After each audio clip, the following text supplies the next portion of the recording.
Oh, good evening, everybody. Can everyone hear me okay? Let me just check in the chat. Make sure the audio is all working before we get on. Welcome to tonight's stream, folks.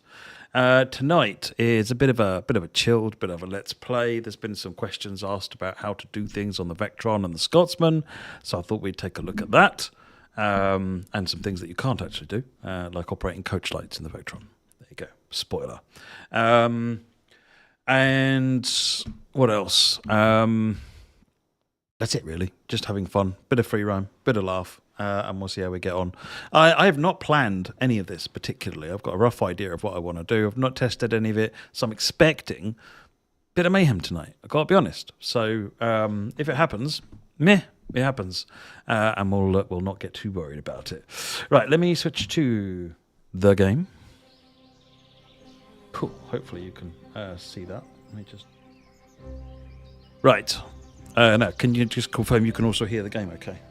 It looks like you can hear it okay, but let me just double check you can hear that. Let me have a look at my thing that I called a plan. Right. Good. Right, okay. Let's get the Flying Scotsman done first, shall we? I'm going to do the Flying Scotsman, and I'm going to do it. I'm just going to do it in free roam because I don't want to get any. I think this is going to be awkward enough as it is. Don't need that. So let's go to Amber Gate. We'll go here. 10 o'clock is fine. We'll give it a bit of like cloud, and we'll go.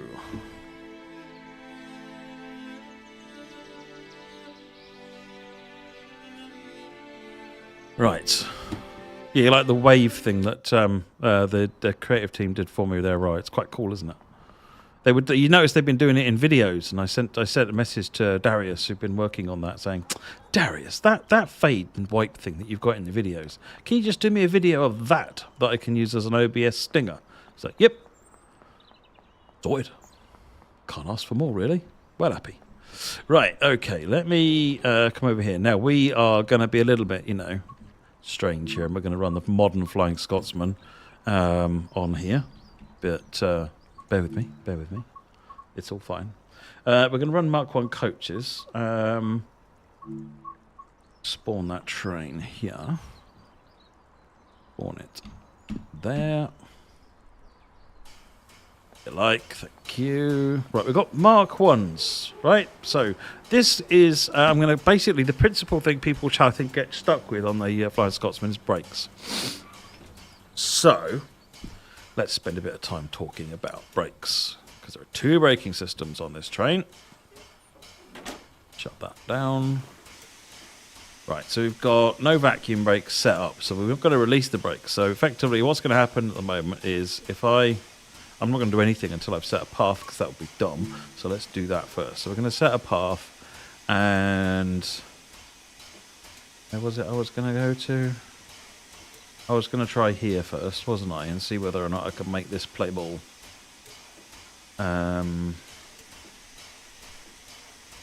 Yeah, let's go to here. Hopefully that has set a sensible path. Just double check it. So I can see the odd green light in there as well. Bloomin' heck, we might actually get there. I'm just checking to make sure the path doesn't put us on the wrong track or anything daft like that. Right, okay, so at this point, the loco brake is off, and this is off, so I'm going to put it into release. Right, it looks like the brakes are coming off. Spoiler, they're not. I'm going to put it in forward. I should have done that before I released the brakes, really, Cool. So, all good. Drains are open. We apply some power. We can see the power coming out. And I cannot convince this thing to move. So what's gone wrong here? Why will this train not move? And the reason is because of brakes. At the moment, this train, by default, is setting up using air brakes. And you can tell that because this gauge here, the third one in from the left, is saying you have nothing in the vacuum brakes. And you fix that. Let me just put this into maximum again. You fix that by opening the ejectors. Right. Only do this if you know you're on a vacuum brake train, or you'll cause yourself more problems. Okay. So if you're on a vacuum brake train, which these Mark 1 coaches are vacuum braked, okay? The Mark 2 coaches are not. They're air braked. So let me just open the ejectors up, and you'll see that we start creating a vacuum. It's going to take a minute because there's 14 coaches. And vacuum brakes are slow, hence why we don't use them anymore.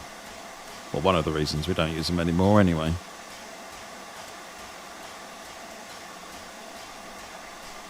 So take a hot minute or 10 for these brakes to come up. And what we're waiting for is for them both to give them a stoush. The 21 inches. This is, see, it says inches at the top. These are measured. The unit of measurement on this gauge is inches of mercury. So, of course, the fact I've got the brakes on is going to stop that from happening. Let's go ahead and release the brakes. That's better. Now it's happier. Right. So you can see this coming up. When it's 21 on both sides, the brakes are fully released and the vacuum brake in the pipe is ready to go. So, and what we're doing now is actually, it's less about what the loco's doing, which is important also, but we're releasing the brakes on all the coaches behind us. All right, so we get about 21. We've got our moustache now. And now if I apply a bit of power, you see we're easily moving. I've got 9% on the regulator. Easily moving. There's no substitute for good driving, and none of that came along today, so you're stuck with me, I'm afraid.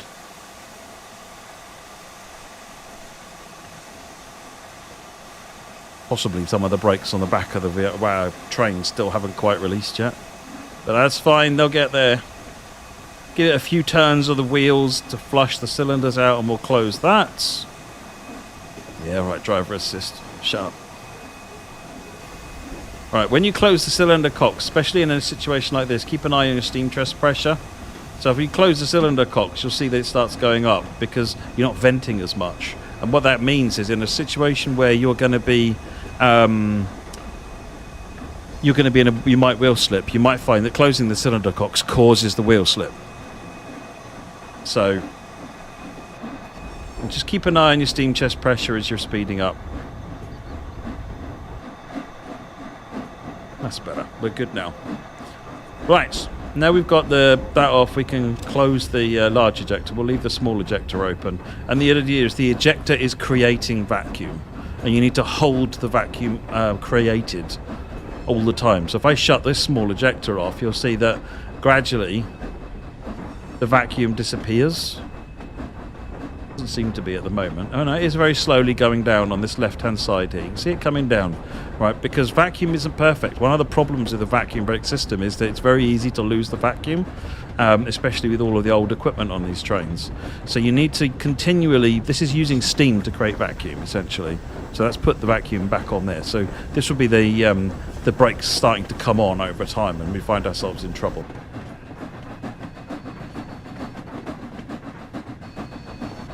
Right, we can get going a bit now.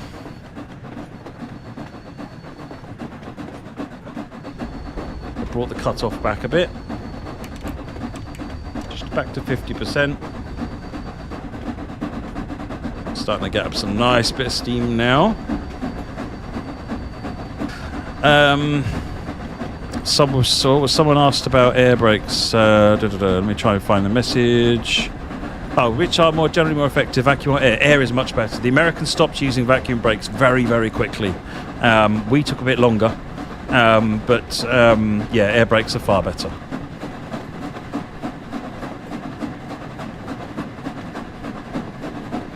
So we've got 3.6 miles until the waypoint that I've set up. Train is moving along nicely. Let's just check what we're doing. Boiler pressure looks good over there. Steam chest. Speed, we're doing about 30 miles an hour. Brakes are continuing to be off. Everything else looks fine.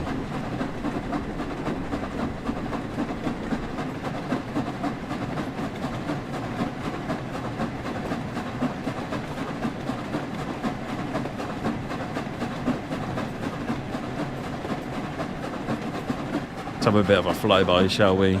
Enjoy the lovely scenery. I do like this route. It's very pretty. If you haven't picked up Peak yet, you're missing out.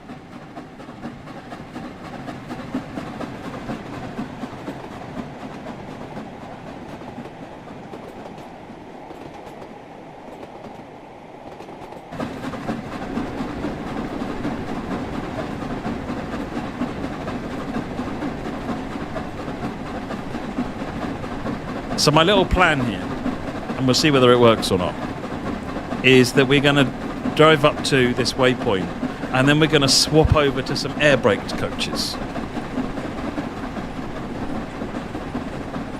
For reasons. Because then you can see the process of switching from vacuum to air.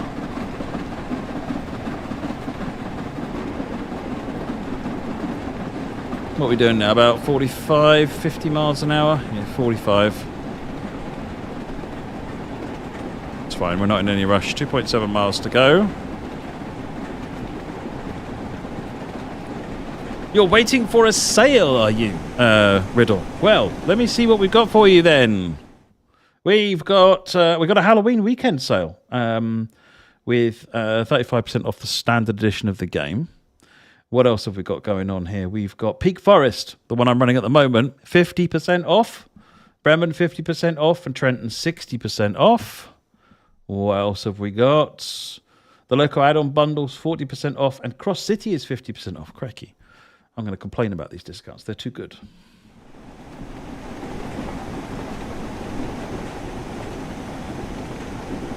Right. It's complaining about us being over speed, but it's fine. So yeah, there's a sale on at the moment. Just started, I think.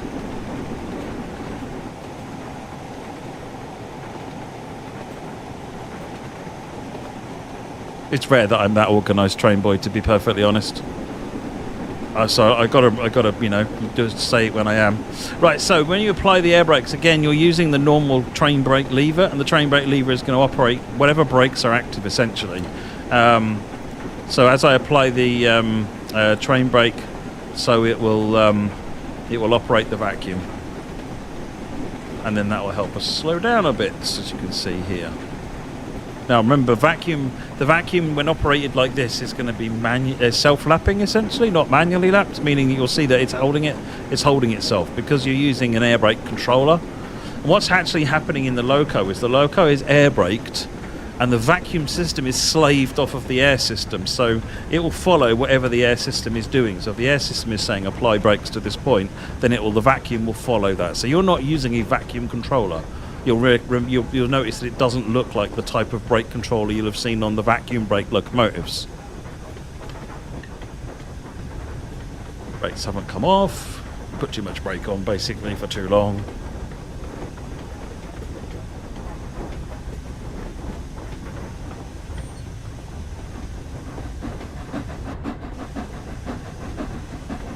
Bit of power. I've got the brakes off just about now.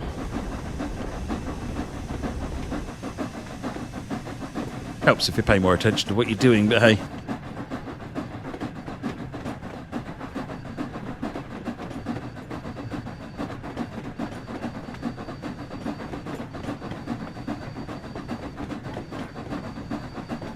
Sorry, I'm just looking at the chat, see what people are saying.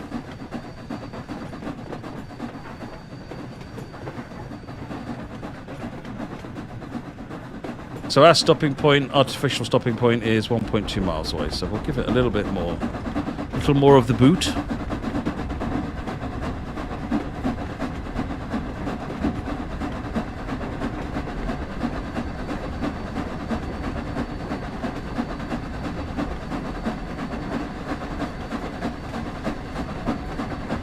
What preserved AFTs for Spirit of Steam stuffing? I can't remember, but we did show photographs of it on one of the streams, Rosecale.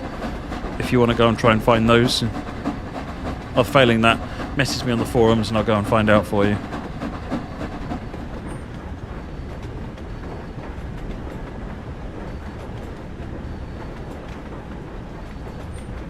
Right, 0.9 miles. Now another little thing here with the vacuum brakes. Let's put some brakes on. You'll see that the brakes have come down here, right? And now I want to release the brakes, right? It's going to come up. It's going to take a minute, but that's because we're trying to recreate the vacuum. Well, that's what the large ejector does really well. So by using the large ejector, you'll make the vacuum come back. It'll recreate the vacuum more quickly. And when you're done, close it because it's wasting steam, basically. So use that. If you apply brake, once you've finished applying the brake, you can open the large ejector to then re-establish the vacuum to get the brakes off faster. Otherwise, you're relying on the small ejector, and that's going to run less efficiently.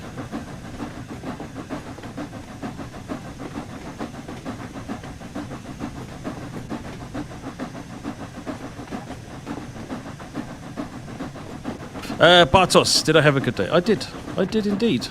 Thank you. Where about yourselves? Did everyone else have a good day? I've been looking forward to tonight, actually. Chance to just kick back and do some trains. 48305 on the GCR. There you go. Thank you, I am the game.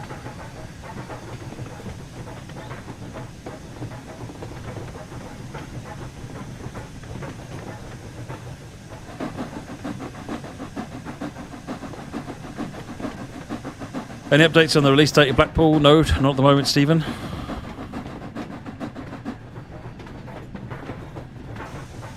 I will tease you all and say it's looking really, really good, though. But, you know, I shouldn't do that.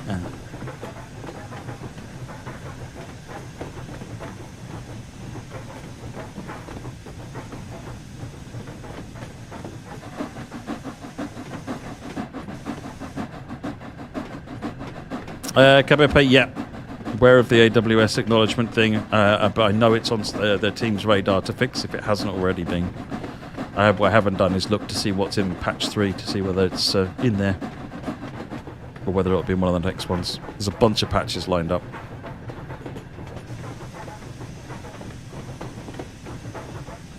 Sorry, Stephen, I couldn't help it, you know.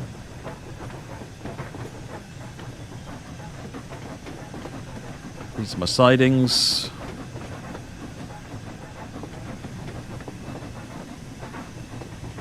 I've no idea whether I'll be able to get signalled into the siding. This is the problem. So, you know what? Let's see what happens. We'll come up to here. And then we'll give it a shot.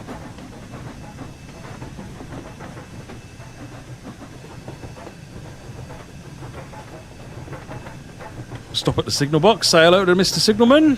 Signal person. Is his steam easy to master? I don't know if I'd say it was easy, but I'd say if you stick at it, you'll get the hang of it. The thing is to just not drive it like a diesel. You're driving a very, very different type of locomotive, which requires you to more understand what's going on.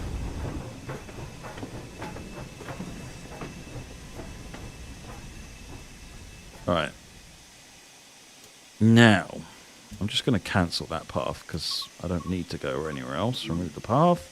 Yes. Right, let us set the path. And we'll go to here. What I want to do, let me just fly down and make sure that the signals are facing in the direction I need them to be. That would be a hard no.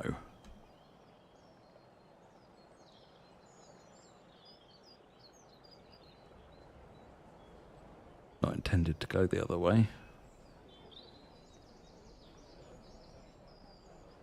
Okay. Is there another way of doing this? Is there another way of doing this? Let's have a look.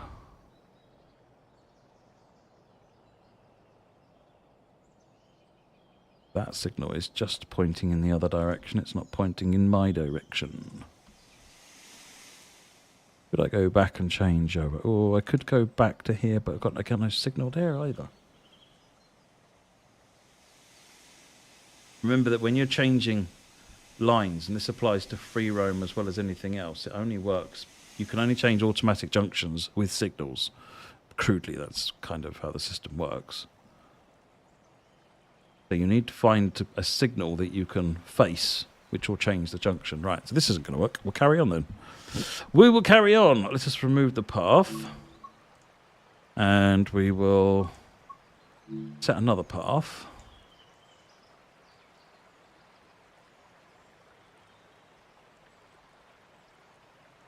We'll go a bit further up the line. Boom.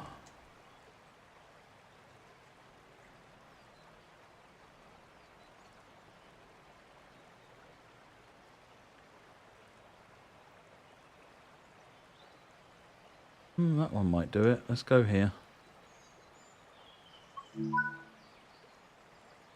And let's double check to make sure it made it a sensible path. We're not going to be doing silly wrong line running anywhere. If it does, then you can just slap in a go via to stop it. Let me just check this. Not looking at chat at the minute, folks. Sorry. All right, there we go. Right. So let us release. Open the ejector. On full forward. Cylinder cock's open. In a minute it should start moving.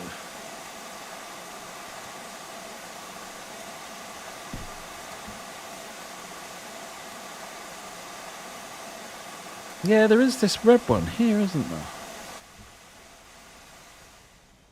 There's this one which is to come out. Ah, there is a shunt signal here. You're well spotted. Well spotted. All right, let's just go past this then.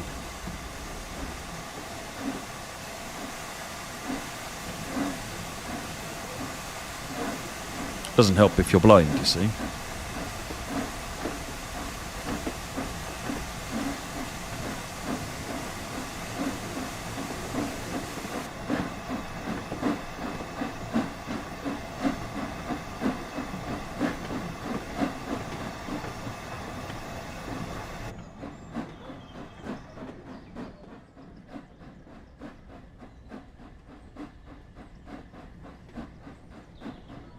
Just need to get the whole train past this signal, then we'll cancel the path and pull back.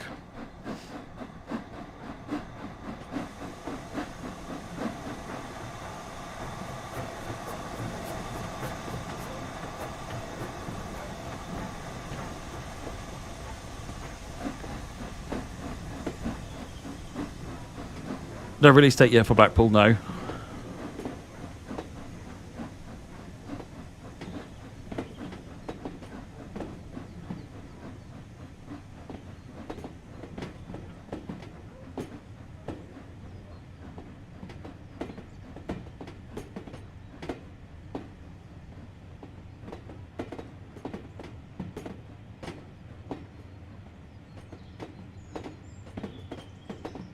Thank you, Stuart. Much appreciated.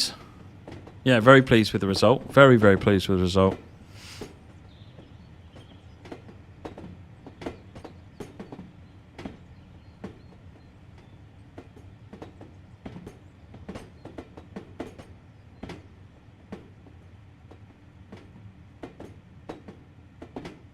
Nearly there.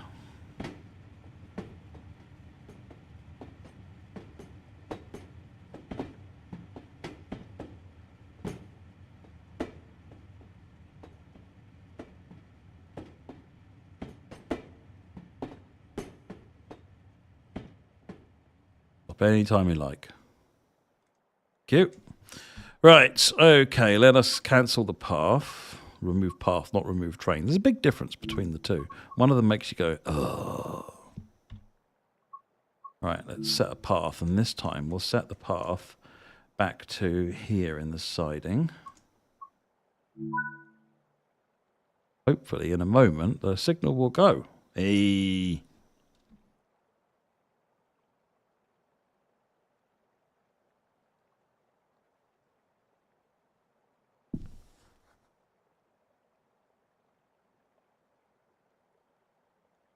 Little power.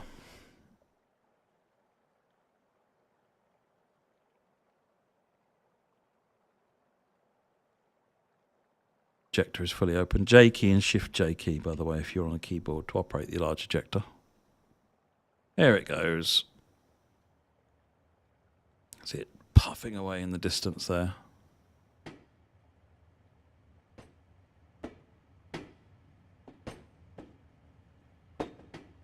What would have happened if you'd gone past the signal? Which signal, Liam? This one, that wouldn't have mattered anything. It's not relevant to me changing direction.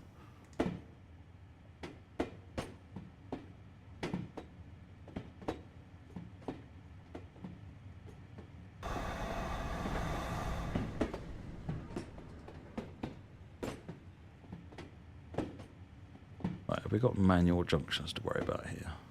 We're already going in the right direction. Super.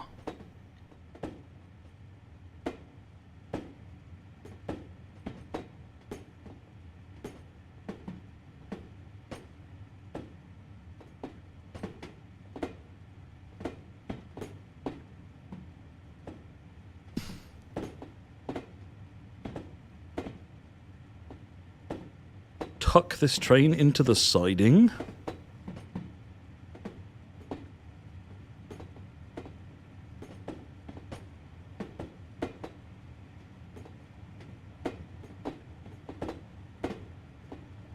No, because you can set your own paths, it should allow you to get basically anywhere, to be honest, Liam. There shouldn't be any limitations like that. I'm going to put an initial application on, just slow the train down a bit. Doesn't matter if we stop, it matters if we run into the buffers too fast. Well, at all, bluntly.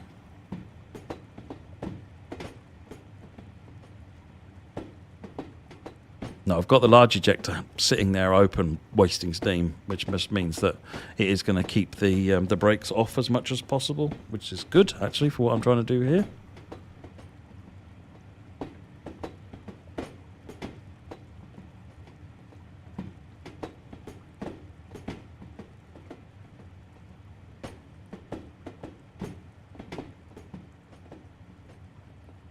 We are pretty much in now, and that's all I need.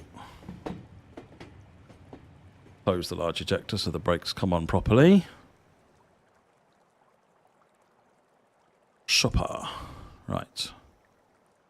Now, before we go any further, what I want to do is get some air brake stock.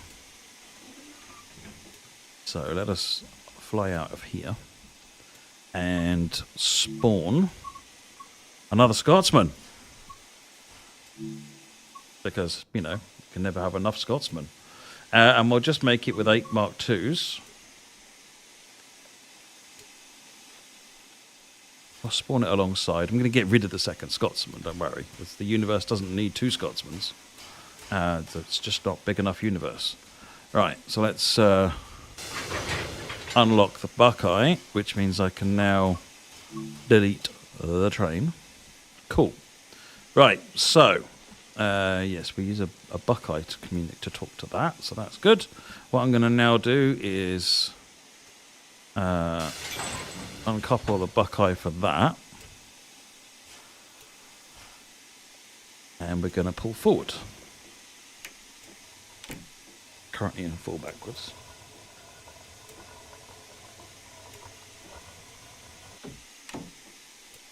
Release the brakes.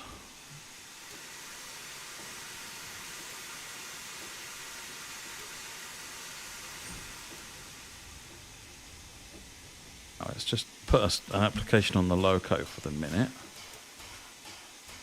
And what I'm going to do, because I need to pull forward, I'm going to clear myself a path onto the main line. So that I don't run into any problems at all. I'll just clear it to there. That way I should get green there and a green there. So we've got no issues with signals. Hello. Just driving ability, that's all. Nothing different to usual.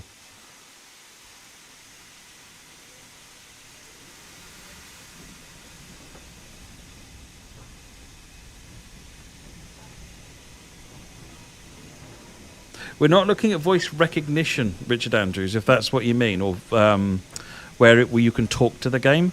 I am keen to look at a voice output, so text, like a voice readout of what the game what is going on. But I don't have a firm plan for that at all yet as to when or even if that would happen. It's just something that I'm keen to look into the feasibility of and what we would need to do there. Voice recognition is something I wouldn't see us doing.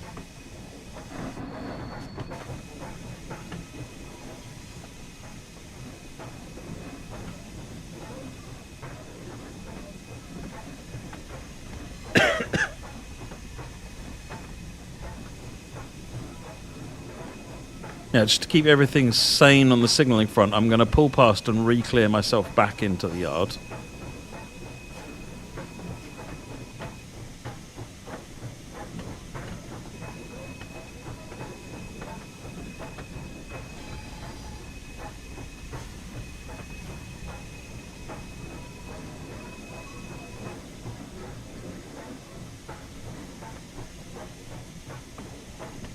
Never play games of, ooh, I wonder if I can fit with signals.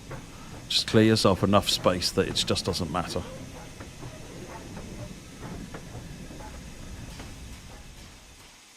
Lots of room there. So now we're going to set a path and couple up to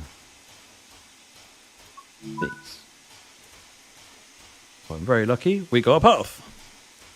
Set that path back.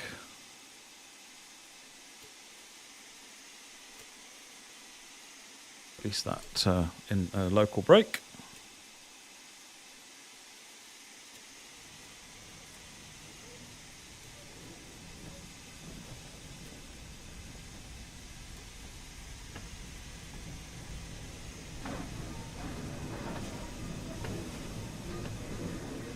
We'll pull back up to these air brake coaches, and then we'll figure out how to make this train work, because we'll find it doesn't work again when we couple up to the air brake coaches.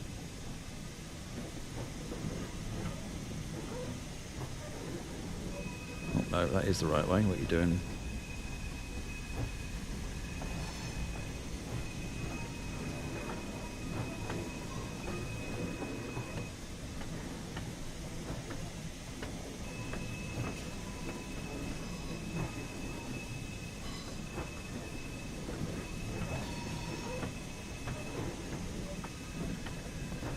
Limiting the speed a little bit as we pull up. That looks to me like we're going the wrong way.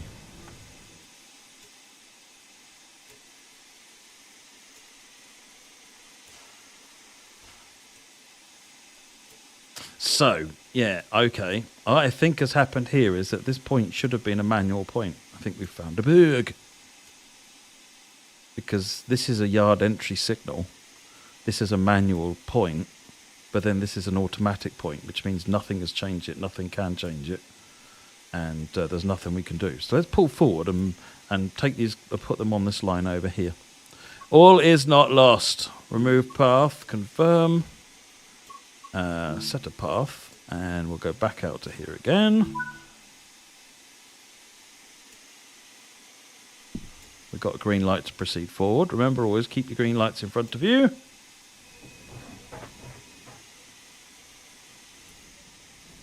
No, there's no lever next to it. That's why I say it's a... yeah, this is an automatic. You can't have automatics in a yard. It doesn't work.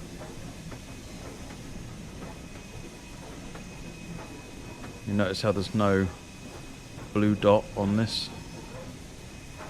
Whereas this one's got the lever on it.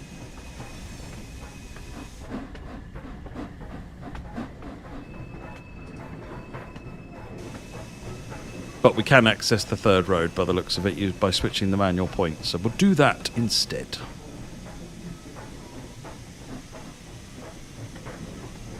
Slightly more faff than I was expecting, but hey, we'll get there.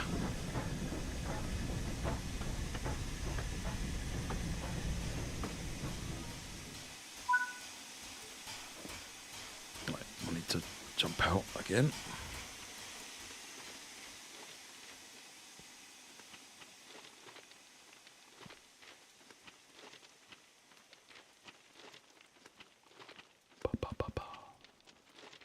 So this time when we come in, we'll want the road over to this side over here.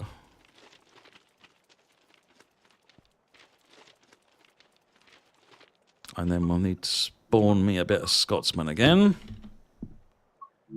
Don't know whether the train will fit on this road, but hey, let's try it. Well, smash in. How far down we go. That'll do. So let's spawn that there. Uncouple and dispose of number 3 Flying Scotsman at this point. Right, we now have coaches ready to go. Many, many coaches. So we've got a BG, which is a dual air and... it's a dual one. So you see dual braked, means it does air and vacuum. That actually is going to mess you up more than you'd think. These were the Mark II coaches. You'll notice that they're a different shape. Mark II coaches, in this case in the game, these are the air-only ones. So it just says air-braked on that one there. So what's going to happen is we're going to couple up to a dual-braked brake goods, and then all the air brake coaches. And then we're not going to be able to move the train again because the brakes are all going to be in a bit of a state. So we're going to have to see how to fix that.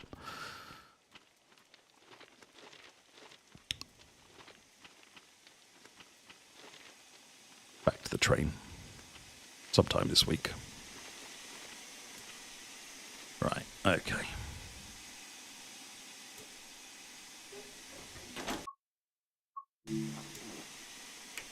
Cool, right, I'm going to put it in reverse.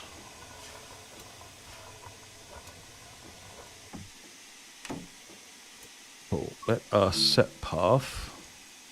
And this time we'll set a path into that road. We have a green light on the shunt signal. We've got the path round to there. We are good to go. We are good to go. Right, we've got the straight air brake. Let's get that released and give it a little gentle nudge backwards.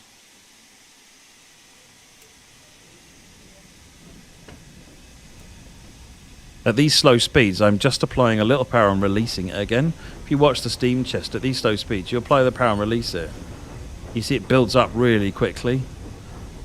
So just apply power, release it, and fill up the lungs and let it huff it out, and then fill up the lungs and let it huff it out. That's kind of the thing until you get faster, and that's when you're using it faster, or as fast as you can put it in more easily. What is your dream locomotive to drive? I don't know, to be honest. I think I would be happy to drive anything. They've got the 9F on driver for a fiver at the Norfolk Railway this weekend, and that's incredibly tempting.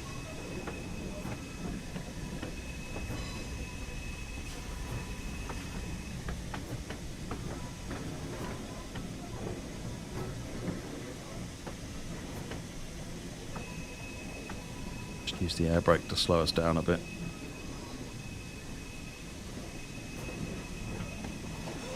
Yeah, but this time we can actually get to the wagons, Liam. So it's different. Are you going to go to that AI in the game? Nice.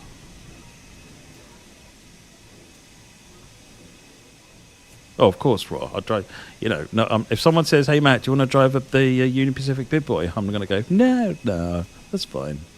I'm fine with that. Don't worry about that."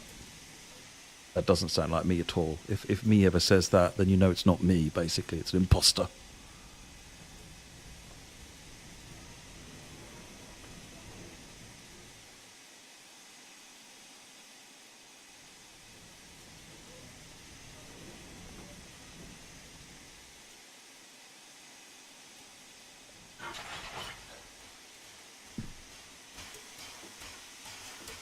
Right, so vacuum brake.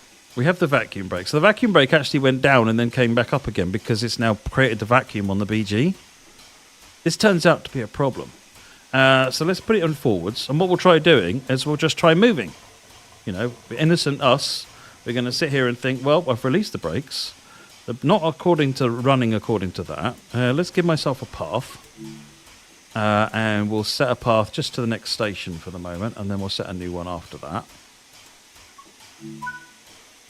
Just make sure that we've got the path okay. Green light, good. We're good out onto the main line. So we've got the reverser in forwards. The brakes are released and released.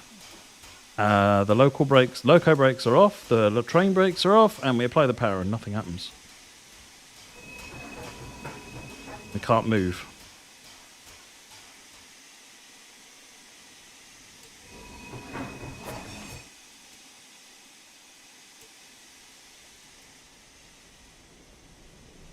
He says, moving.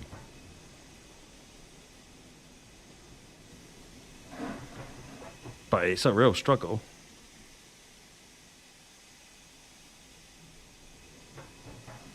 Suffice to say, this isn't right.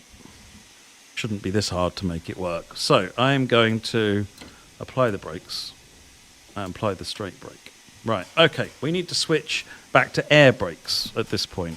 So I'm going to stop creating the vacuum and just let the vacuum dissipate, and then we use this little lever in here, the vacuum chamber.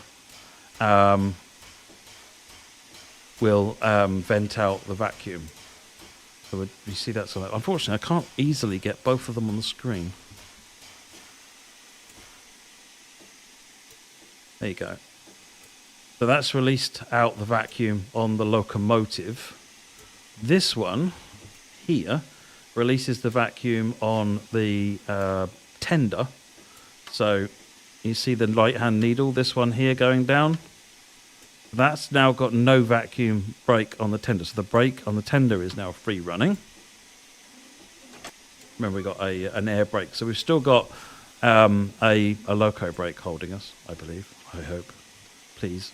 Over here, we've got the PEGI. So the PEGI, because it's a dual, also picked up the vacuum and is applying brakes. So we need to use the vacuum release valve down here. Now, there's no dial for this one, so we just have to hold it for 10 seconds or so and vent the air pressure or the vacuum. Collapse the vacuum, sorry, in this one. And then hopefully we'll now be in a place where those vehicles are no longer stopping us. So I can release that, I can release that. By a little bit of power. Take a minute for it to release properly.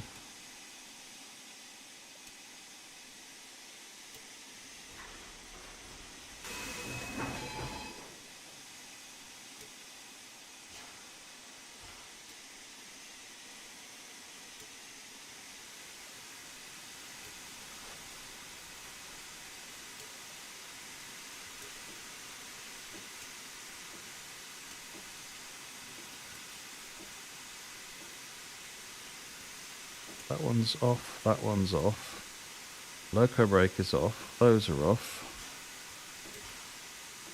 That's off, that's off. That's off.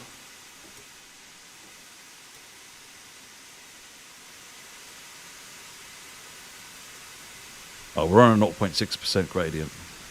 But hey, we're moving a lot easier now. If I give it enough to actually not just put it out the cylinder pressure, we'll notice we're now going. So that was switch over from vacuum brake to air brake.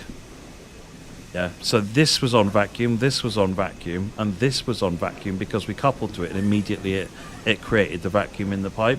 Vacuum didn't go any further down the train because this one is not. So the vacuum pipe would have ended about here. So we had to go through anything vacuum braked and release its vacuum. The same process applies if you want to go the other way round. So if you want to go from air brake coaches back to vacuum brake coaches, then I guess it's simpler actually. Having coupled up to the vacuum brake coaches, you then just need to create the vacuum with these two.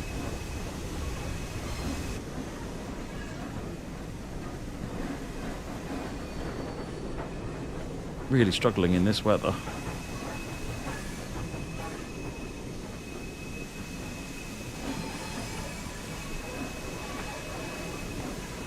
How's the steam chest doing?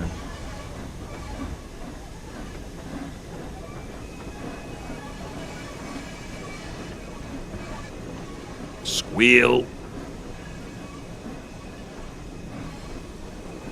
If you released the vacuum before coupling, would it have worked first time? Yes, before coupling, kind of. Yeah, if I'd have switched over to the vacuum and then coupled up, it probably would have just gone. I wouldn't have had to have released the PEGI. That's the only thing that would have been different, is the PEGI.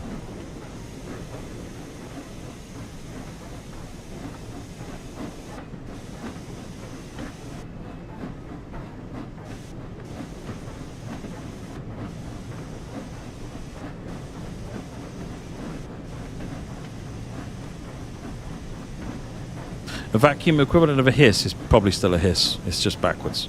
Are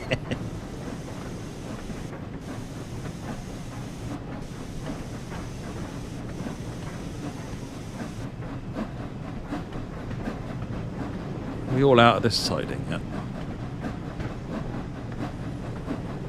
That's better. Just going up to this platform.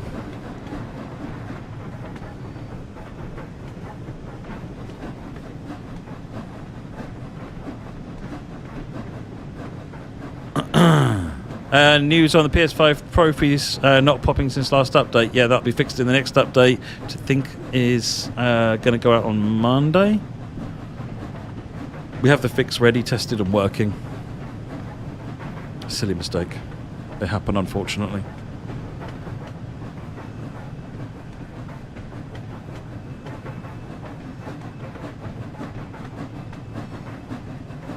Ideally, you'd know what you're coupling to, Liam, before you couple up to it. So in that instance, yes, you probably would switch over. The reason I didn't, I guess in this instance, I'm not sure whether you'd faff with brakes on the main line, like I am here, but if you're in a yard, then you'd switch the brakes and then couple up, yeah.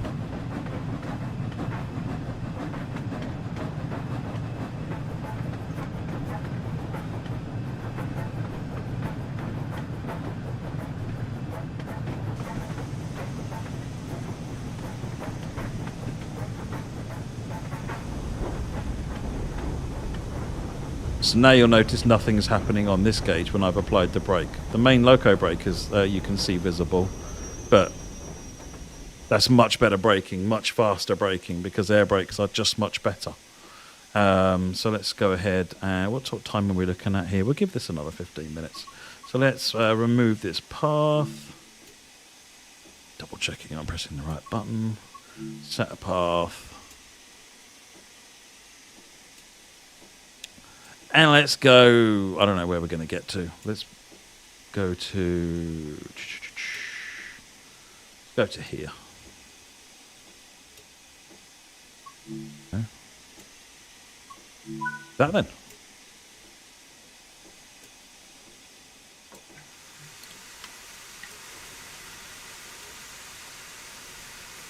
Did we get to lights? There isn't one. Where's the next light? Yes.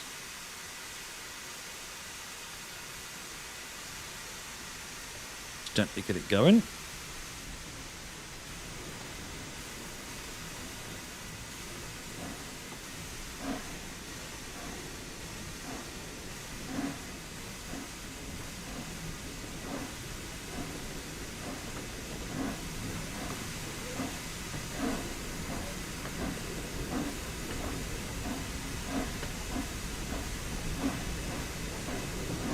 Keeping an eye on when I close the cylinder cocks, the thing's going to jump up, and therefore you're at risk of sudden wheel slip occurring because you're doing that. So just giving it a bit more time to speed up before you do that.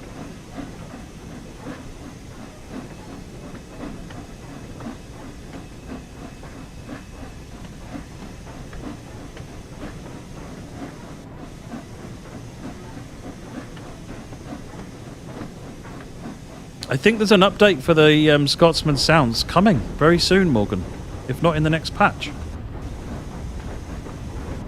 Maybe 4 then if it's not in 3, but someone was talking to me about an update for Scotsman sounds on its way.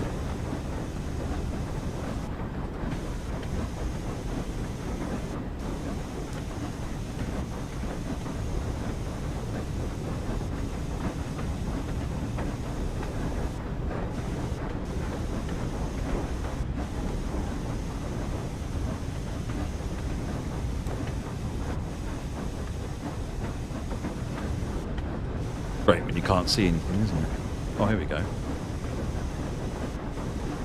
We've made a princely 10 miles per hour up.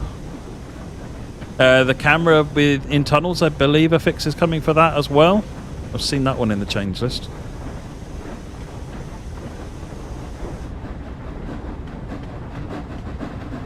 Oops, hello.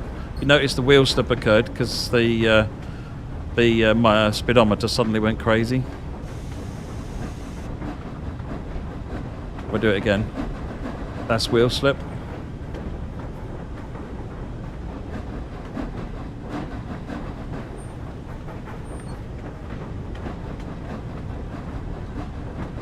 Better. Find a speed that it's comfortable with.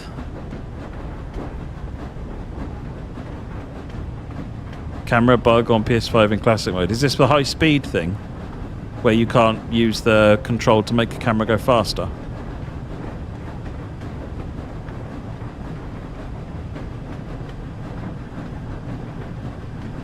Talent 1 PZB indicators I've asked the team to look into. Yes. It's kind of been an issue for a while, but that's where they've gone beyond a joke, frankly, in the Talent one. So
The API is doing well, Anarchist Angel. It's not our priority at the minute, to be blunt. So, we're just about there on the Xbox crashes now. But no, it's coming.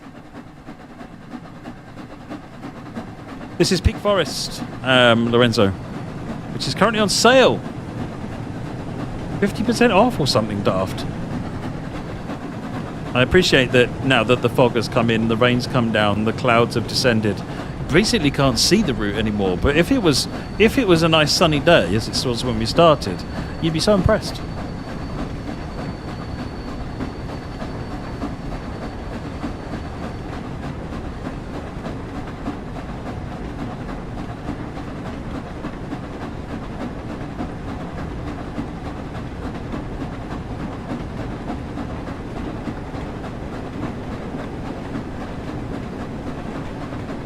$30 miles an hour.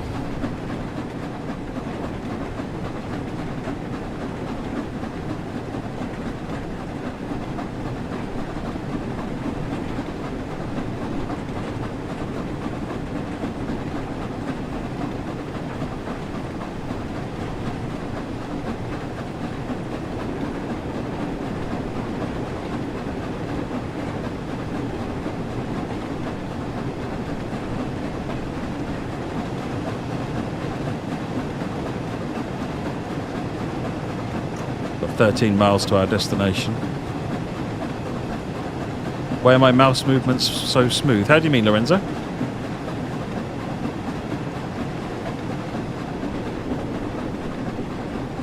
Boiler pressure's looking fine.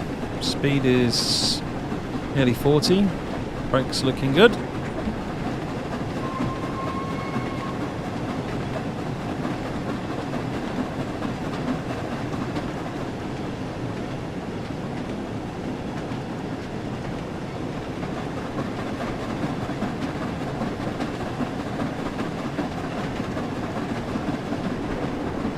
Coming up on 50.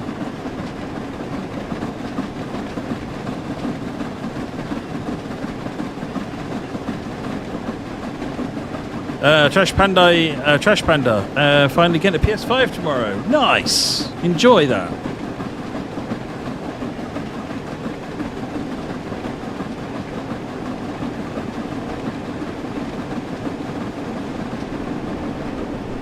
We're not in the 80 just yet. Doing 50 now. There you go, there's the 80.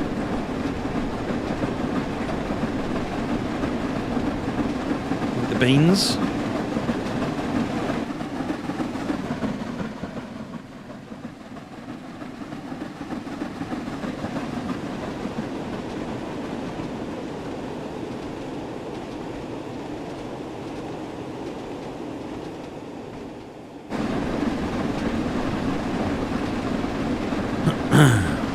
It's a lovely train to drive, isn't it? I really enjoy driving the Scotsman.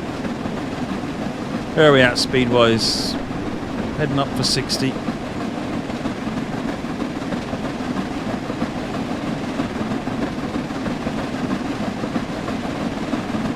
Give it a bit more beans, speed it up a bit.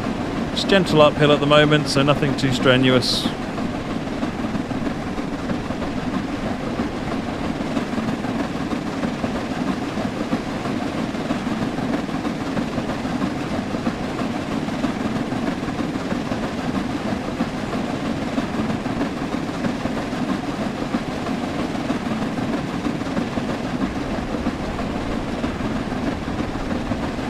Thing to watch when you're adding more regulator is what's the steam chest doing. So at the moment I'm at what, 59%. So sorry, you watch the steam chest. So if I add more regulator and go from say 59 to 76, that's barely moved the steam chest at all, which means we've not benefited from extra steam at all.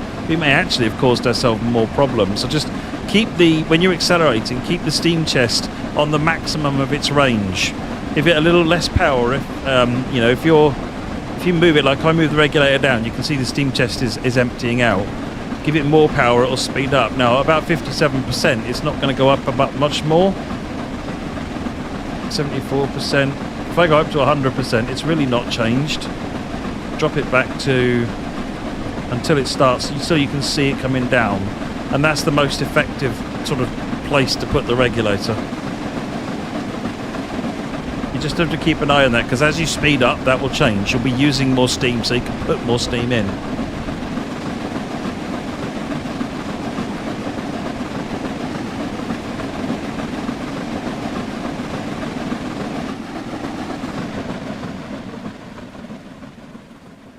Up here a little bit.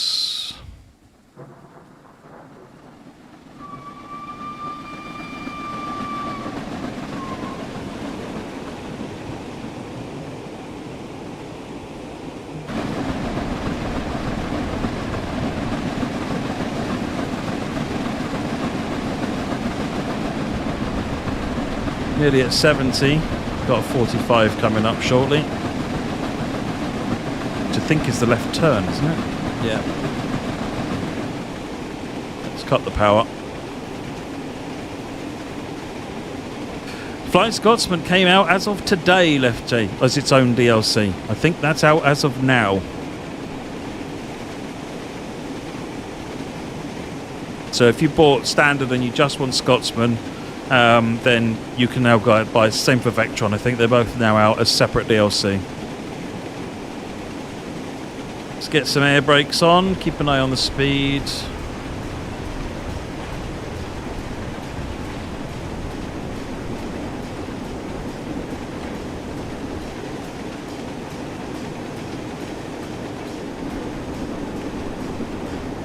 Down to 50.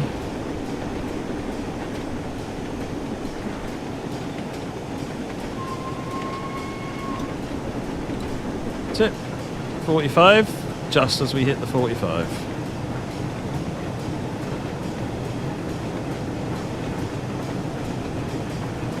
You can't pull the whistle, Ra. It's just spacebar. I'm just pressing it and holding it.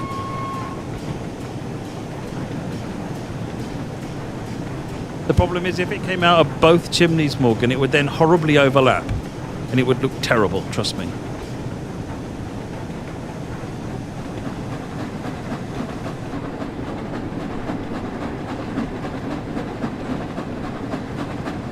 Up to 80 or 50 limit coming up.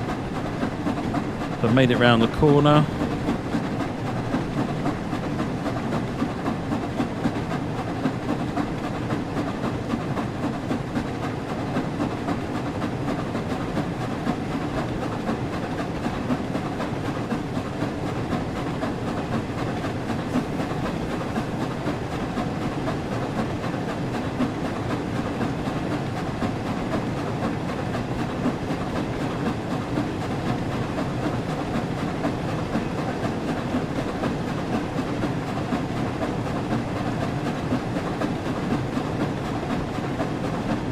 Where are we at speed-wise? 40. We're on a 1% gradient at the moment, so let's apply more beans.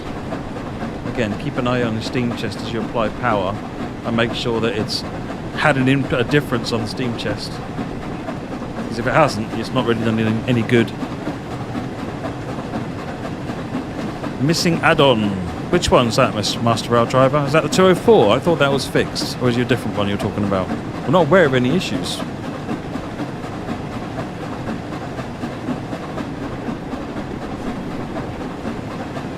What's the gradient looking like? Oh, I see. It's a hard climb at the moment.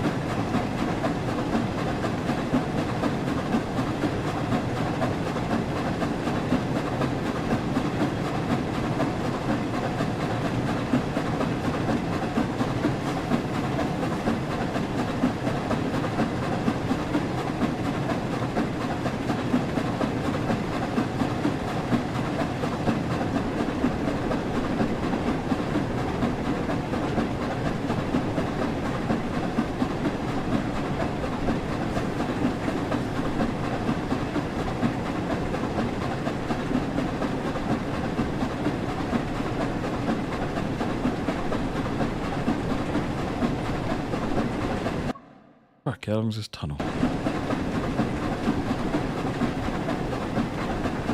we're nearly there. Nearly there.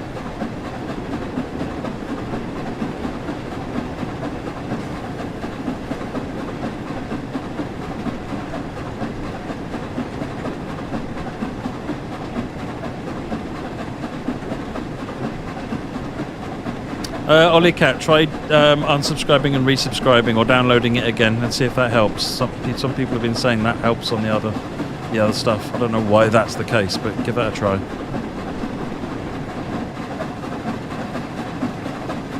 Right, I'm going to try something completely bonkers now and absolutely not approved for the main line. And we are going to wander down here and have a wander through the tender. Nothing can go wrong. Isn't this cool?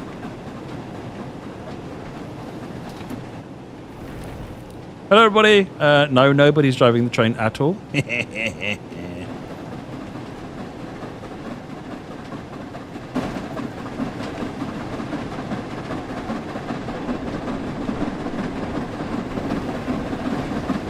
Typical, it's a down gradient. I knew that would happen.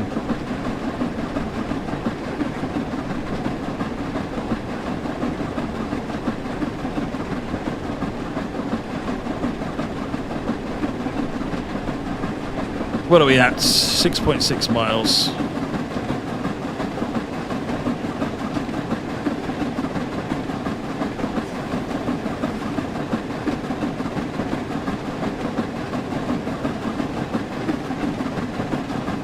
Doesn't seem to be raining too much at the moment, at least.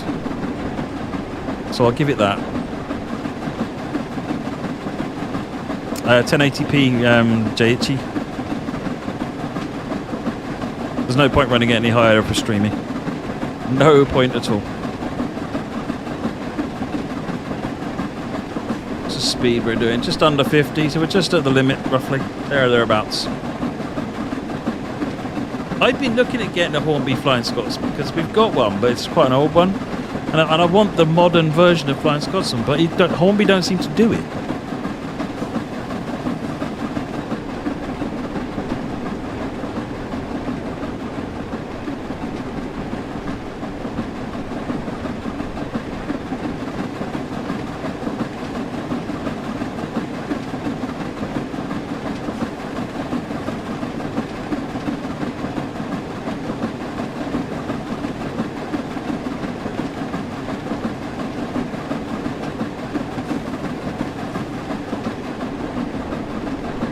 Hovering around 50 miles an hour at the moment. Boiler pressure's still right up where it needs to be.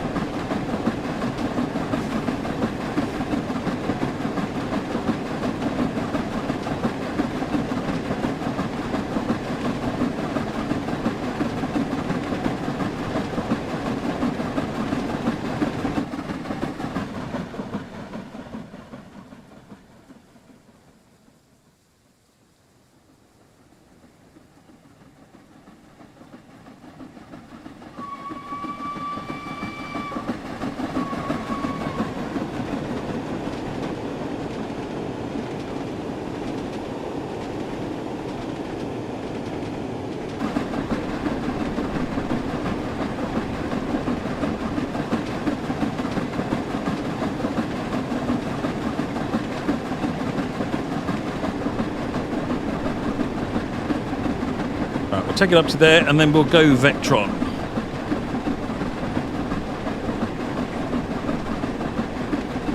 So I think that's probably plenty on the Scotsman. I think I've covered everything off. Just to remind you, you only need these if you've got vacuum brake coaches, otherwise do not touch them. If you're using a rail driver, then I think one of these controls is operated by the headlight or the wipers switch. And if you have it in the wrong setting when you start the loco, you'll find that the vacuum brakes get up, the ejector gets opened. So you'll need to go through the process to reset it again, which is to close them and then release it with this. The vacuum chamber releases on all the vacuum brake stock. Manage your cutoff as you're speeding up. Use your steam chest to gauge what's going on with the locomotive and apply power, but not too much power, because if you apply too much power, then you're actually you'll limit how fast you can go to some degree, because the steam is going in faster than it can come out. It's confusing. It does actually make sense. This is your vacuum brake gauge, so make sure that you keep an eye on your vacuum brake gauge. If this thing's doing something, you've got vacuum brakes. Did you want vacuum brakes or not? Yeah, and then the other thing is, as I say, when you're getting started, monitor your steam chest gauge, and if you're just shunting or something, then just give it short pulses on the regulator. You'll see the steam chest go up, and then it'll come down as it uses the steam, and that'll stop you from wheel slipping, as I've so perfectly demonstrated.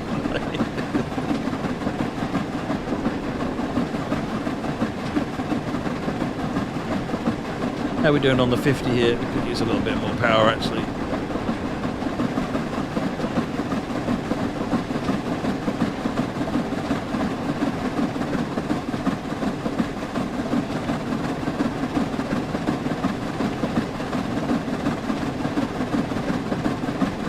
I've got no idea about TSC and the Halloween sale, Southern Rex. I would suggest go and have a look on Steam.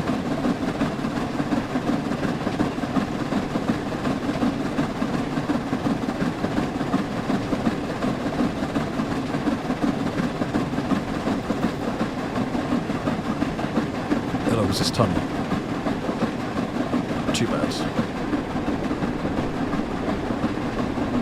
Slowly easing the speed up to the 50.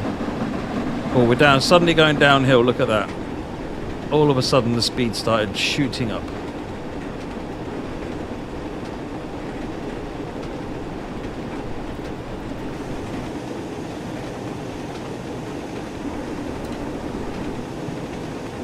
Put an initial application on the brakes.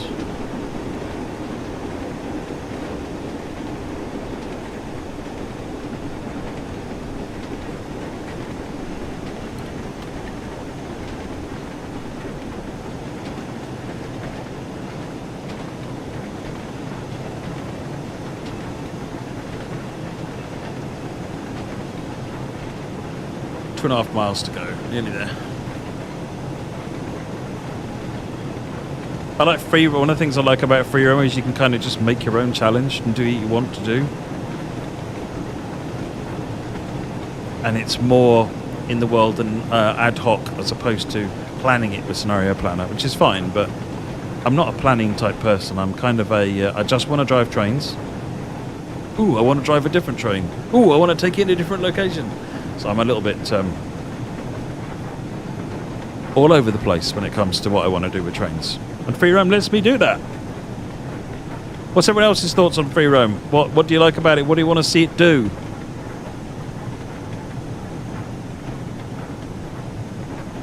How can we make free roam better?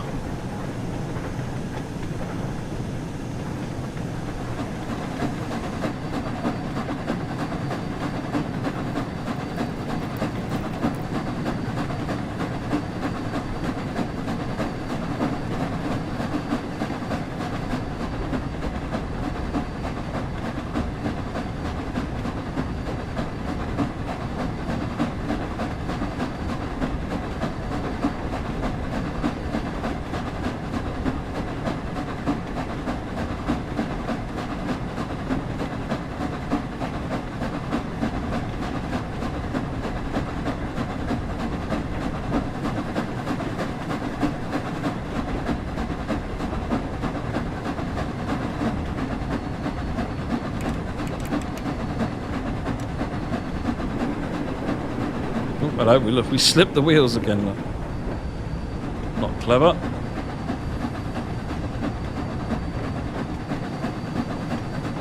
It's a particularly nasty grip at the moment.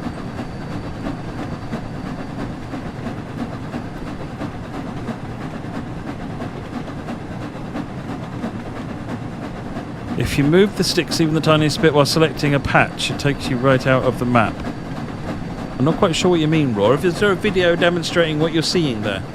If so, point me to it so I can go and have a look.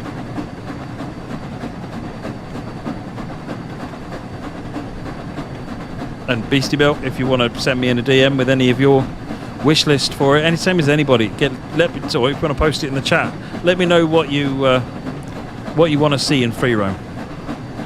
Oh, look at that! I like that.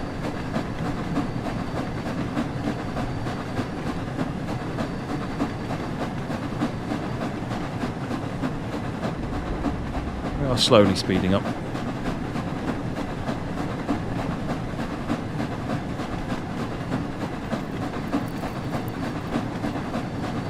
I try and avoid sand because it's a limited.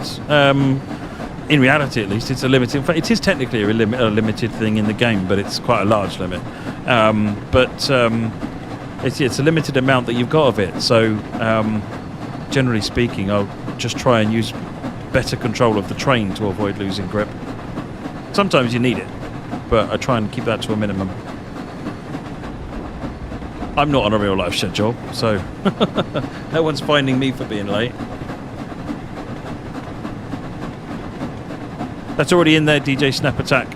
That came with TSW4. Can't remember where it is.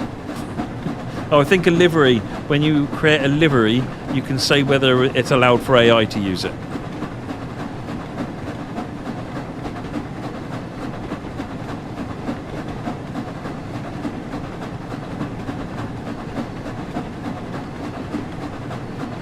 Oh, Raw, can you DM me that to remind me of it? Because that sounds like a silly bug that just needs to be fixed. So speed 30. You're still going up? Yeah, still going up.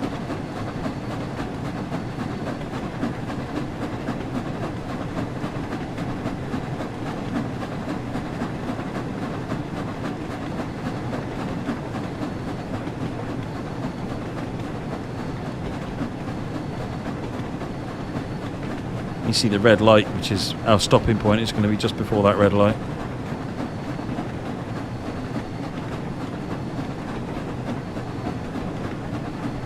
And then it's Vectron time, and you're all having a lot more trouble with the Vectron from what I gather.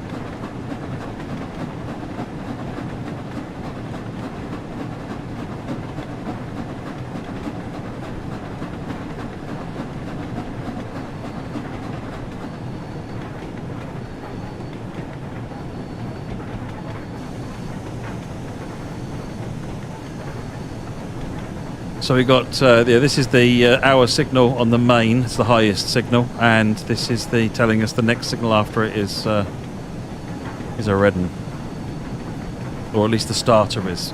So you can see this effectively be the home signal. What we passed was the outer home, and then this is the red. So that distant is because of a combined function of the two signals. The distant is saying one of the ones in the station area is red.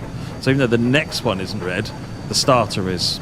So they hold the distant off on.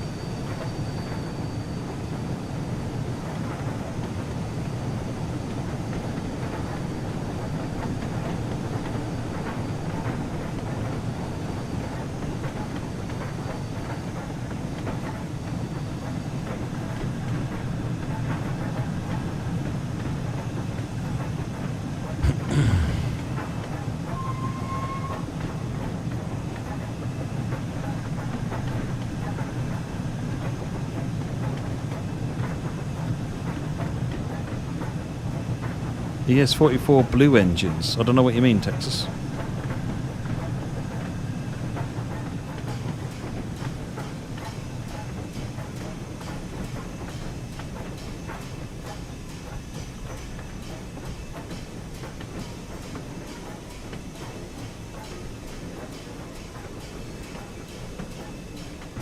All these wet people.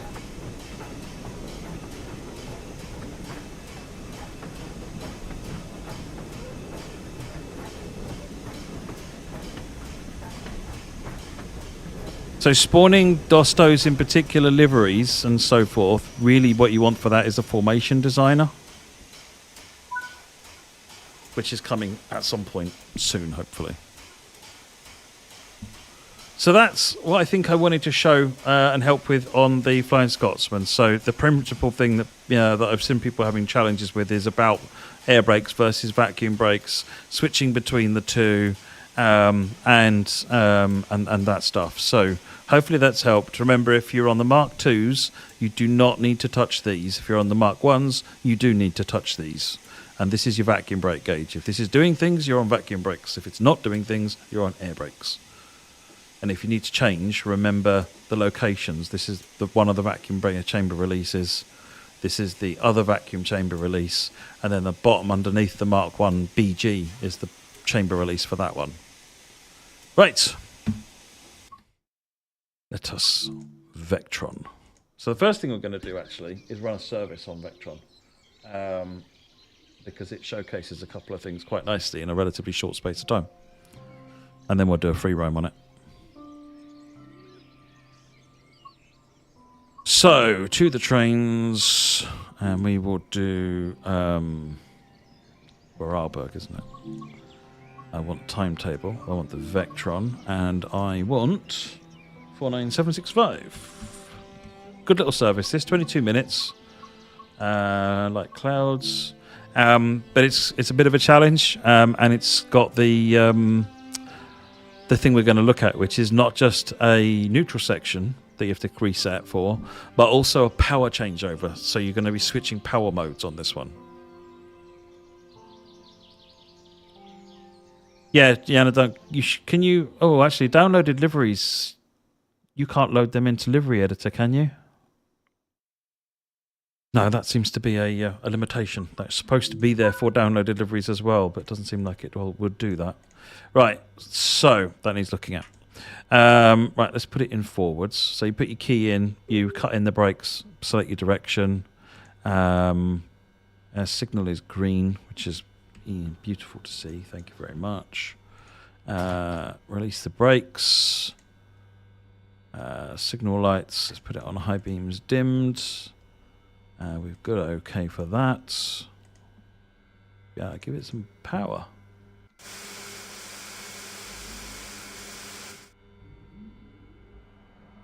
There we go, we're rolling.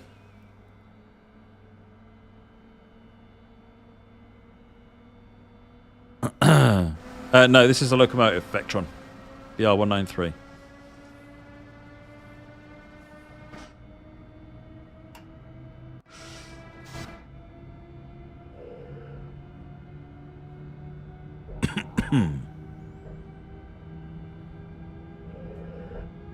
DJ Snapattack, any thoughts on unlocking content based on your player level in the future? My understanding of the broader train simulation community is that the minute I propose something like that, they will hunt me down. So no. Content is all there to use from day one. You bought it, play with it.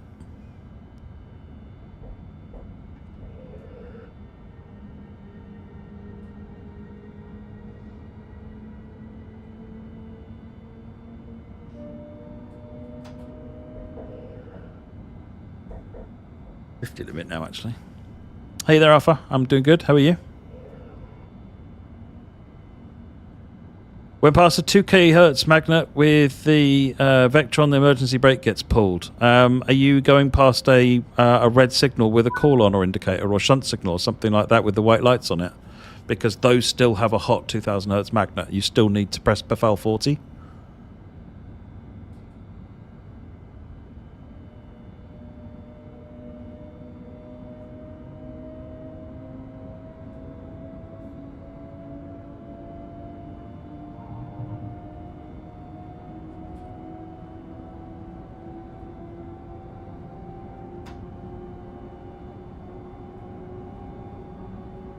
Befehl 40 usually being the one on the left-hand side, the override button.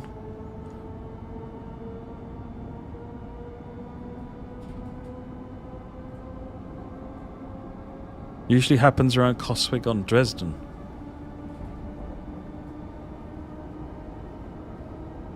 I can't think of a reason for that. Then try and get me a video showing what it's showing it happening, Avery Den, and send me a DM with the video. Oops, hello.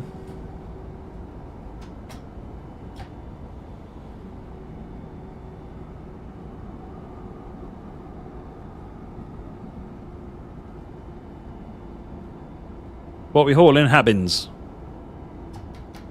Boxcars.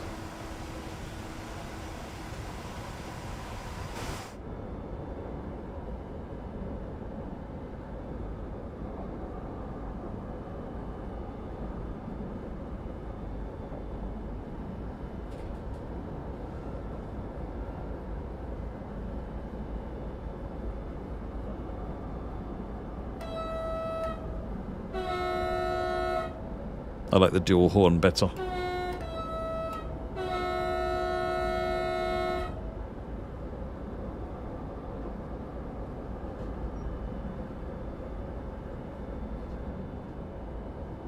Dresden uses 15 kV AC, doesn't it?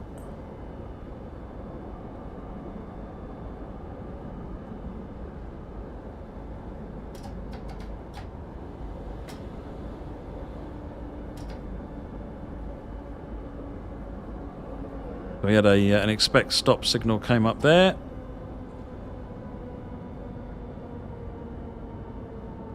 Just realised I'm not using safety systems, am I? Jeez. Control space for the dual horn.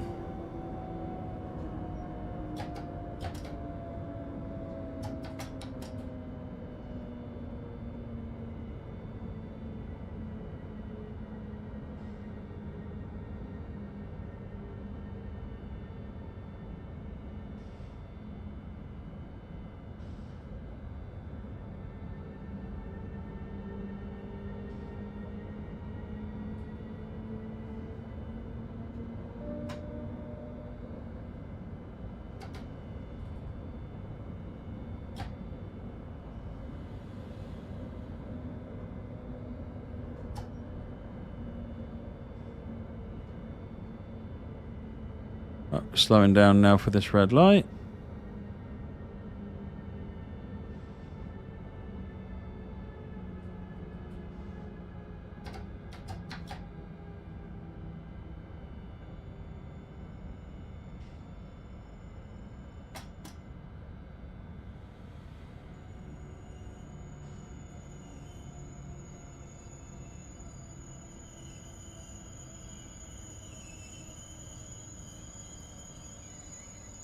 Yeah, it's September release direction.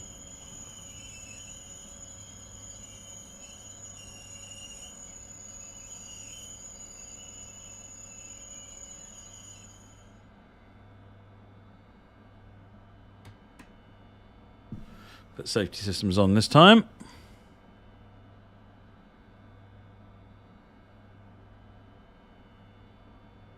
Put the HUD on, Train Hunter. Yeah, I'll put the other HUD on. I can do that. Accessibility, normal.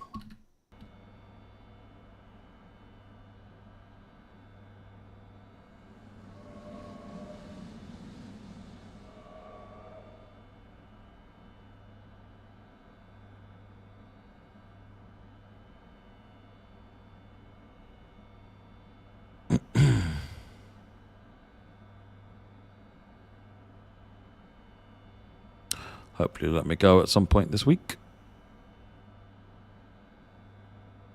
What's going on up ahead? Ah, there's a train in the platform. That's why.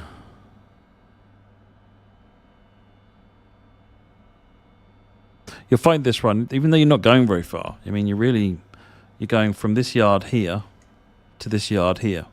It's not a very long run, but you get stopped a couple of 3 times, and you've got the power changeover to do, so it's quite interesting. On these streams, the Dovetail streams, I rarely have a face cam on. Wiley?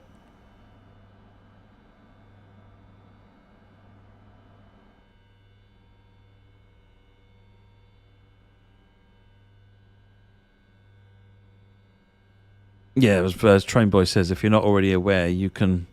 if you press this button here and this button here, you can effectively flip these screens around if you prefer it this way around. In the real Vectron, they can only be, the speedometer is only on the right screen, but we made it to where you could flip them around if you want to do it the way the other German locos work. Are you got moving yet?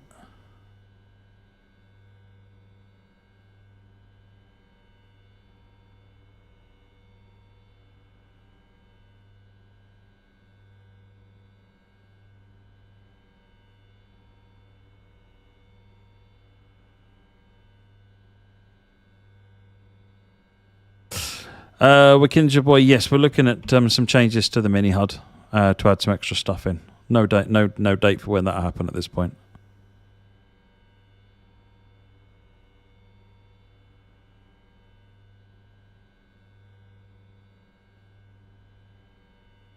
There it goes. It's off. Means I should get going any second now. Center screen is, well, it's this stuff here, which is ETCS in real life.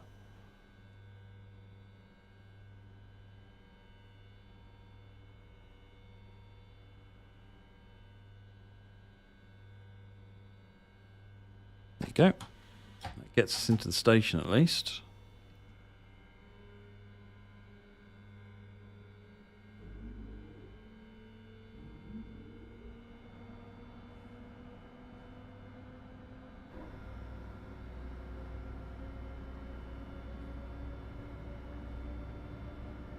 I'm not going to release from that because there's definitely a hot 500 Hz magnet up here. So, well, no, there might be. There probably isn't because it's Austria, actually, but...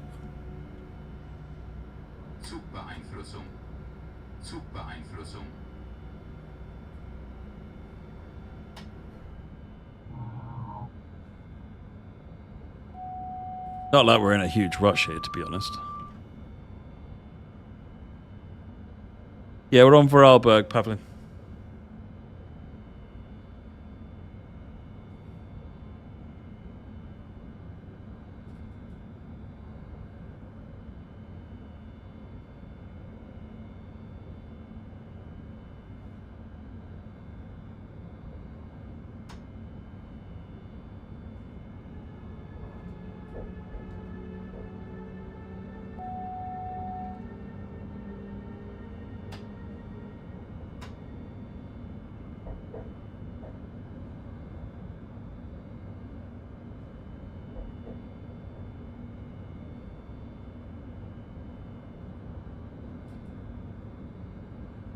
The mountains on this route are spectacular, or I was blown away when I started seeing screenshots the team was sending over what they've been able to achieve with it. It's just amazing.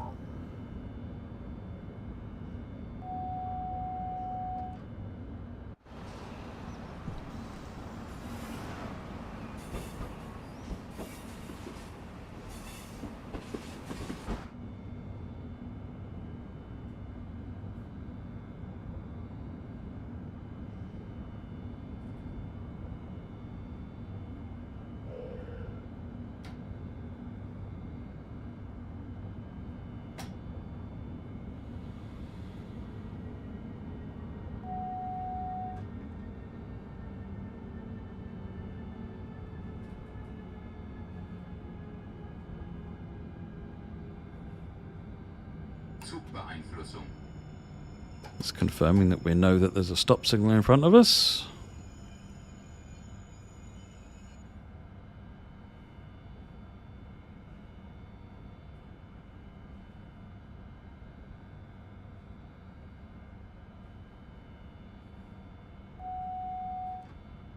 How do you mean will the lights be able to change? What lights do you mean? Signals or train lights?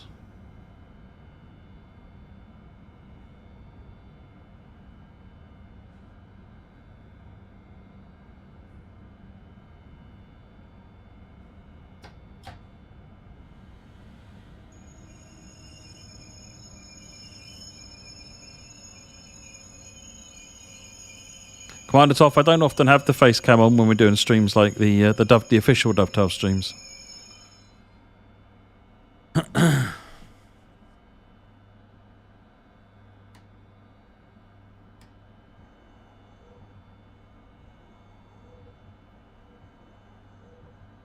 think we're still waiting for that train that is ahead of us because now we're going to come in behind it. I think it goes single track in a minute, doesn't it? Yeah, it does.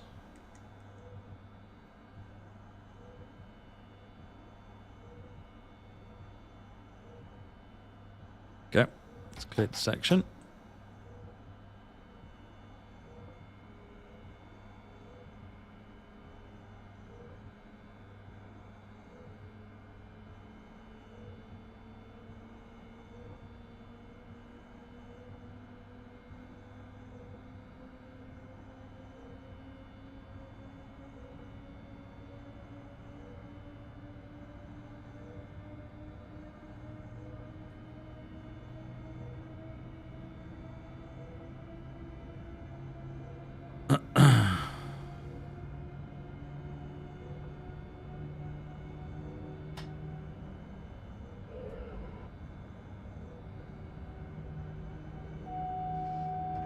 .70 limit because I got the flashing 70. What's the track speed? It's only 655 anyway, or whatever it is. So we're holding Habins wagons, Lorenzo. It does sound like an AWS alarm, doesn't it? Raw. That's what I've been thinking myself. I'm glad I'm not the only one.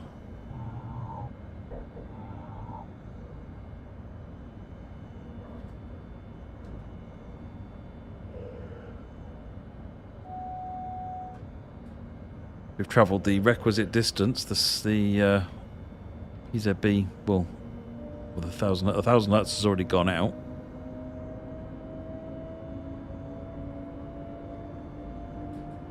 Shortly,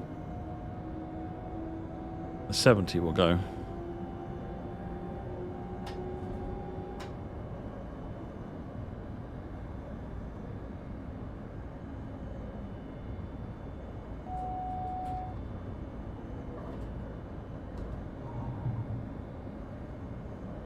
Most of Europe, Wiley, the Vectrons are active. There you go. Not under any active restraint anymore.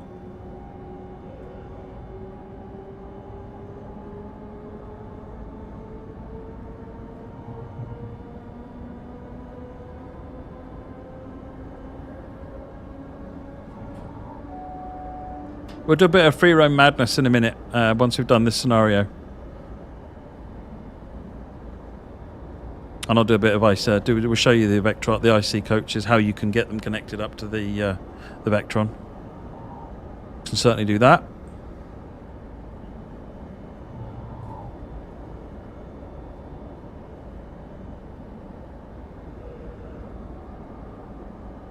But we're about to get stopped again.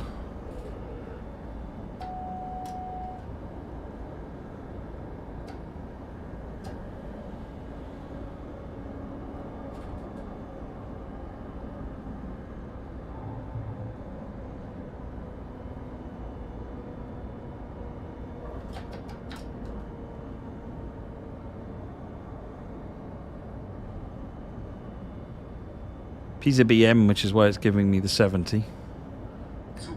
The warning of the upcoming stop.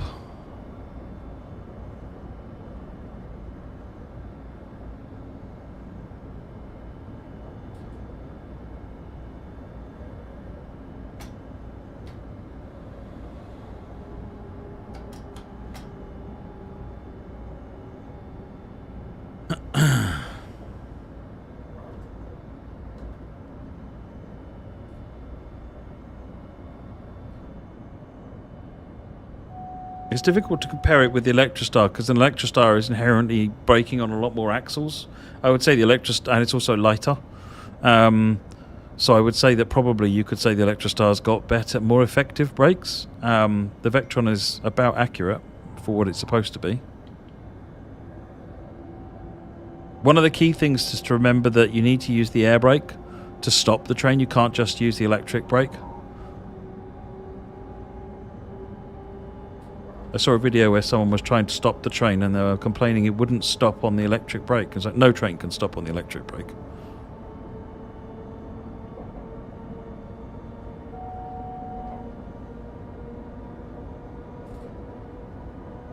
Why autumn trees when there is snow? You can get snow in the autumn. Right, so we just lost power. Right, you see I apply power, nothing happens. The red light is on there, nothing's working. So what I need to do is change power, because we're in Germany now, as it happens. So I need to switch with the one key here. We're going to go to DE 15 kV. I'll power a couple of times, and we're going to press enter. Why is that not accepting? Oh, pantograph lower and sand, maybe. That's better. Now raise the pantograph. Go back to home. Right, it's detected that it's got some of the line volts. Now it's ready for me to close the main circuit breaker. And now we've got power again. Now there were indicators on the track. How long have we got? A little bit of time. Let's go back. There were blue boxes on the just at the bridge here where the changeover happens, that actually were telling you that you should have to notice this, and I wasn't paying any attention.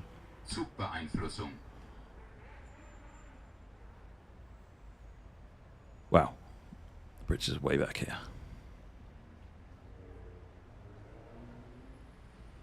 There it is. So...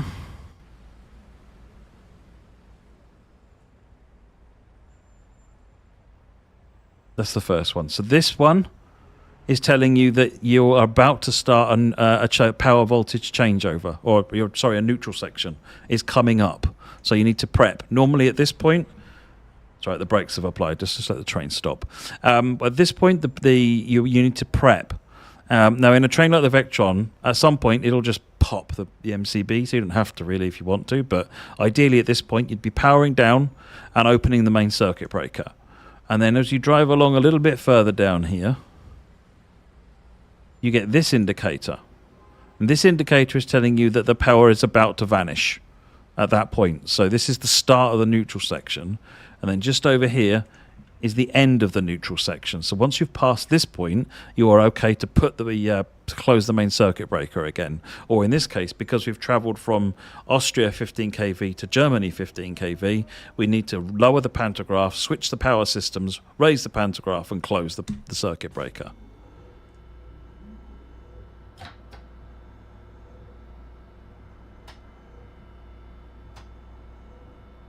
Wait for the brake pipe to recharge. Crazy Ninja, you're so funny.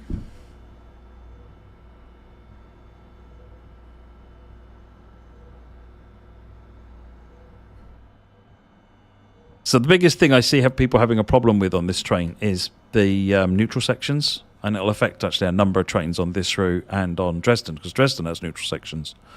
So that's kind of the main thing I want to look at in the sessions tonight, is just what that is, how to recognise it, and so that you can do that. But let's just finish this, given we're nearly at the other end of it, 1.5 kilometres away. Release from monitoring. Pavlin, this is the Vectron running on Vorarlberg, and it's a service that's part of the pack. It is service number 49765. Just 22-minute service, unless I'm running it, in which case it's half an hour.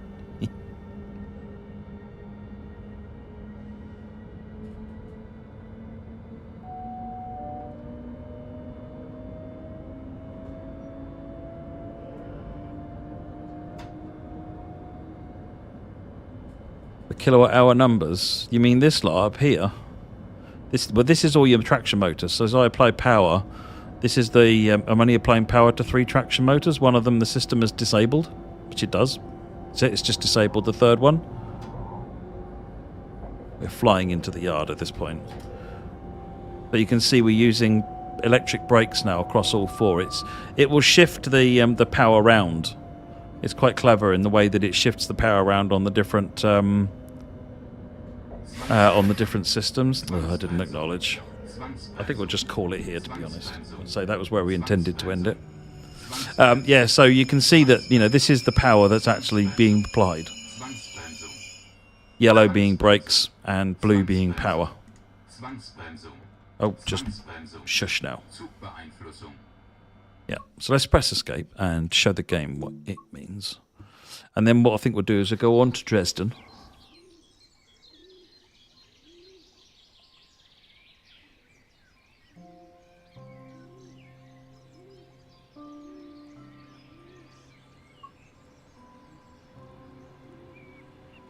I tried to help, Train Boy. I tried to help. So let's go on to Dresden and have a bit of free roam fun. Someone asked earlier on about lights, and I didn't see the response. Changing lights in free roam. Did train chasing respond to that? Doesn't look like it. Train chasing, if you're about, do you mean, what lights do you mean? Do you mean signals? Or do you mean lights? Headlights. So we don't want free roam. Sorry, this. I want to be... I'm just going to do... let's do timetable. And we'll spawn on foot. And we'll spawn on foot in Rotherau. Groznane? No, Rotherau. And we will go like clouds. And we will start.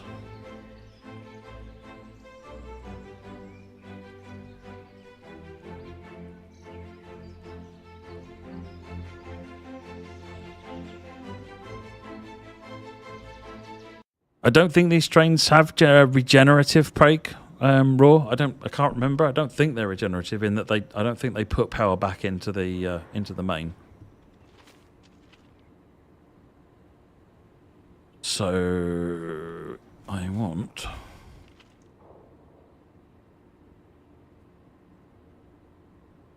to be over here. There's the signals.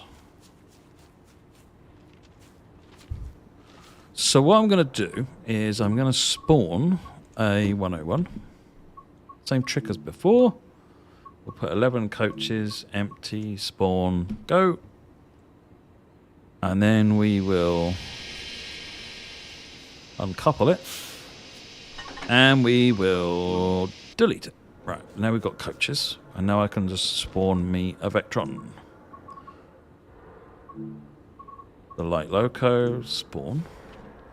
Let's spawn it that way around. Next to spawn that.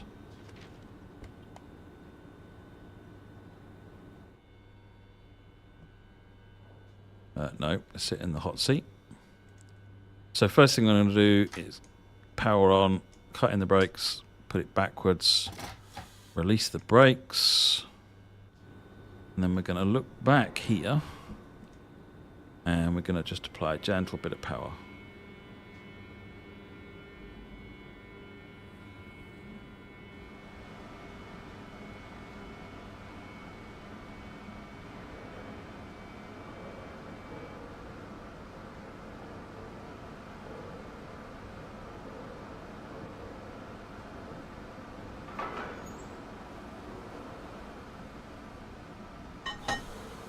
That's it. We're now coupled to the coaches. Now put it back in forward. Release the brakes again. Put the safety systems on. Right, so I don't know if train chasing replied, but lights. Assuming you mean signals, you need to set a path. So click on the train, click where you want to go, and then we'll set a path. So let's just go ahead. I don't know if we'll actually drive it to Dresden, but let's pretend we will anyway.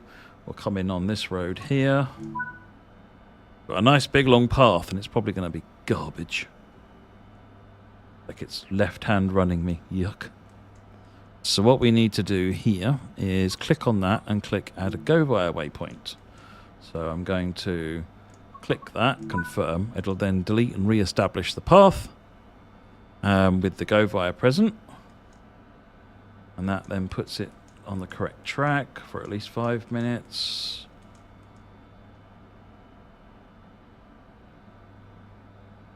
Oh, we're going to take the high-speed line. Makes sense. I support that.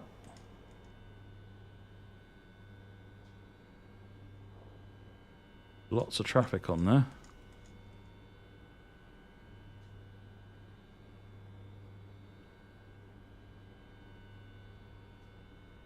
I think I'm on the wrong track again here.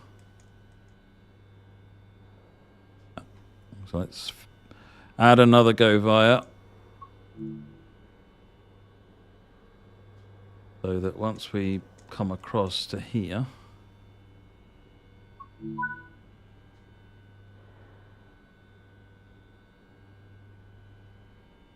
stay on the correct road.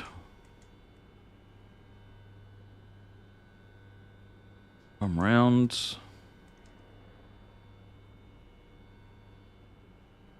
No idea if any of that's right. It'll be close enough, I'm sure.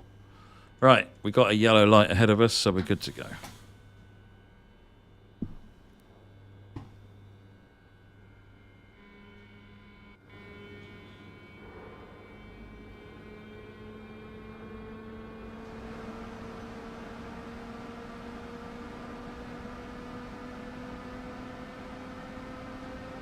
Jacob, we literally just got done running the Flying Scotsman.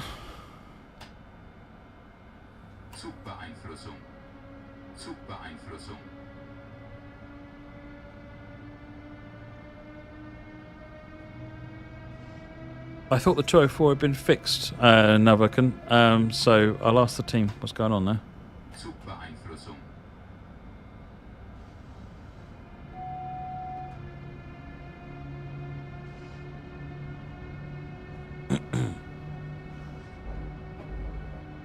We are looking at changes to the tracking to the track monitor, Adrian.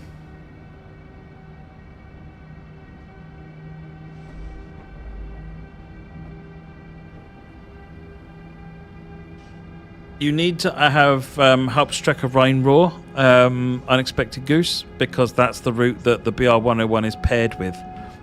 Before TSW3 locos were done, locos were always paired with a route. Why am I back in monitoring, Liam? I just got started on a new run. Literally just got moving. Oh, I don't know why this thing is flashing again. Probably reasons. Vectron does feed the power back, does it? I'm sure ChatGPT was right.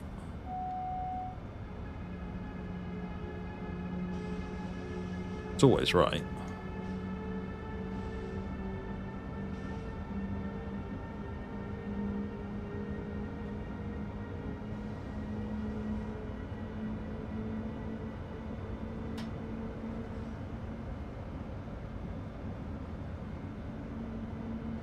Like that.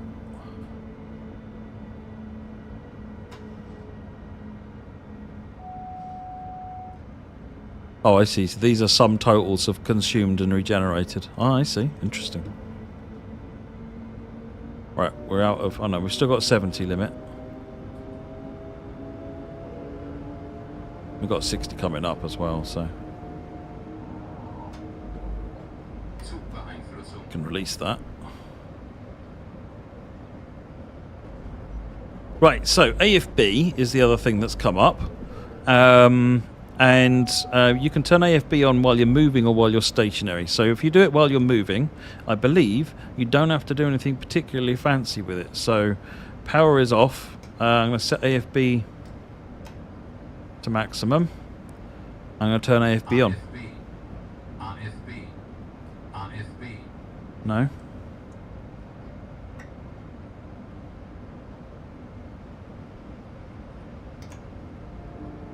There you go, AFB's on. The key thing with AFB on this is to remember to click the confirm for it to take into effect. So if you look on the desk here, if I use the AFB, you can see the flashing yellow diamond because I've moved AFB up, but that's unconfirmed. And you can press Control R to then accept it. No, not Control R. That turns it off. Shift R will then accept it. And at that point, as I apply power, it will then run up to the AFB level. So the process is basically the same, regardless. Yeah, I know I'm in the wrong PZB mode. I forgot to change it. So the key thing is turn it on, set it where you want to, and then don't forget to press the confirm button. Nothing's happening unless you press that confirm button. Key thing is have a look on the desk and see whether or not you've got a flashing yellow diamond as well as a solid one. If you've got a flashing one, then you haven't confirmed and you need to press confirm.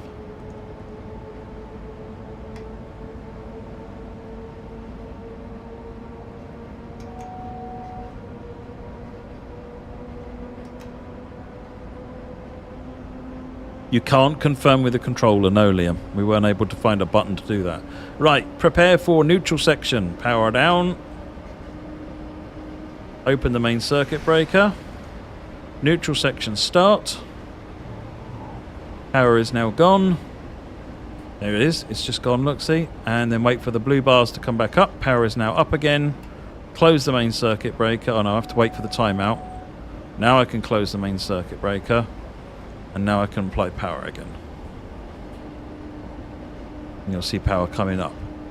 So if your power suddenly goes out, that's the thing to check what's going on with the on this left screen, because it's telling you what's happening there.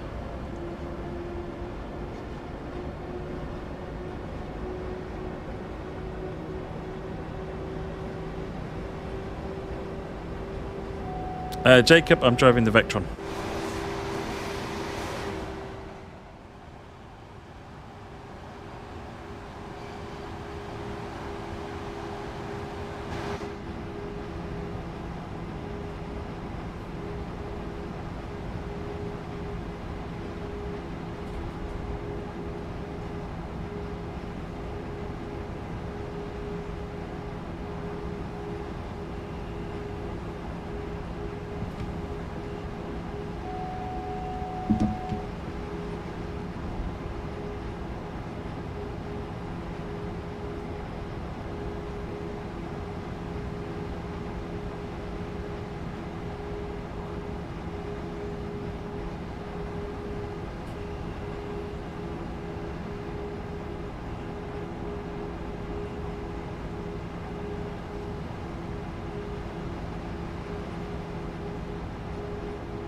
Right, got 38 kilometres to go.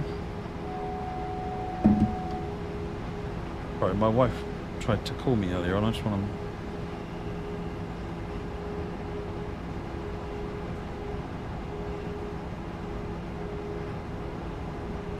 Dear, oh dear, oh dear.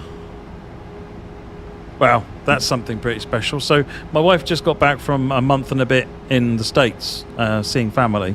And obviously her luggage got lost on the way home. And so she came home without her suitcases. And they were supposed to be delivered today. She got notified yesterday that they were coming today. So she's been in and around waiting for them. And they didn't show up. Well, she just got a message that the suitcase courier got in an accident. So hopefully they're coming tomorrow. Hopefully the suitcase courier is all right.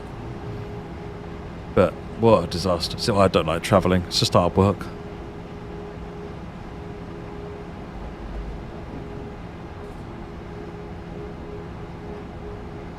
Cool, I spot the route I haven't pre-done to pre-cache all the shaders. Jeez. Was it a 101 on the front of there? No, that's a MRC 185.5, wasn't it?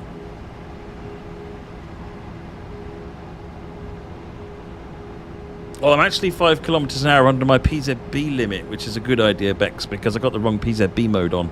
I should have it in PZB mode O. Actually, what I am going to do, because we're going to be getting a higher speed limit in a minute, is I'm going to go ahead and stop.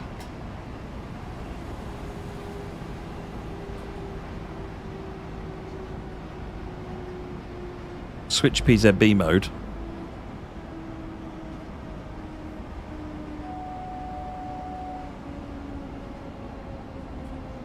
Bad idea to switch PZB mode while you're driving. Don't do anything with PZB while you're driving except what PZB tells you to do.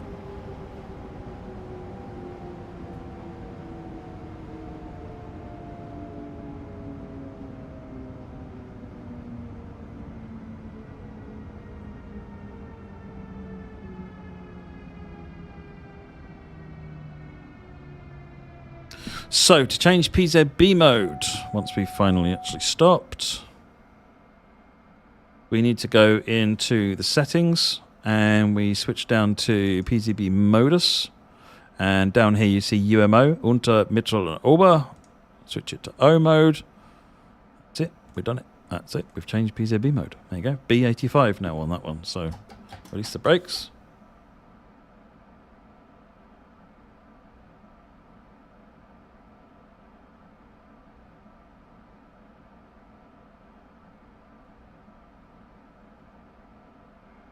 Give it some power because that'll release the. There you go. The brakes were on hill start hold.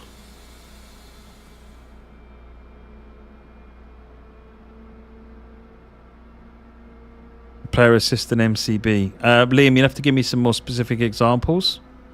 It's release from monitoring.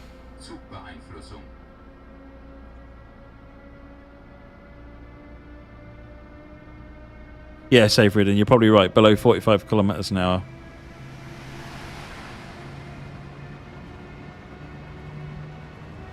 As long as you don't enter start program, in which case you need to be under 25 kilometers an hour.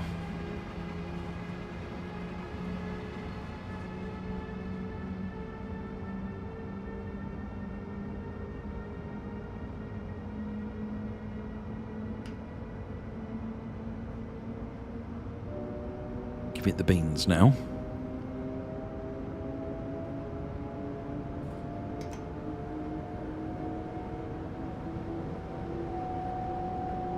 No time for the formation designer yet, Stuart. It's coming along, but not to the point of talking about a release date yet.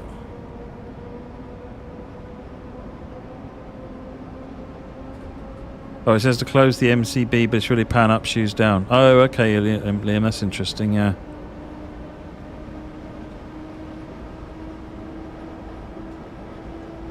There will be more streams. I think there was one just recently, wasn't there, Dennis? Lucas did one a little while back.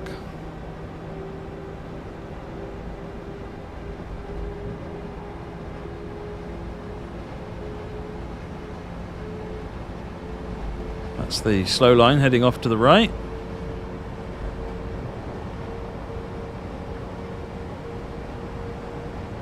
now authorised up to 160. Oh, Vectron in the other direction with the Janos wagons.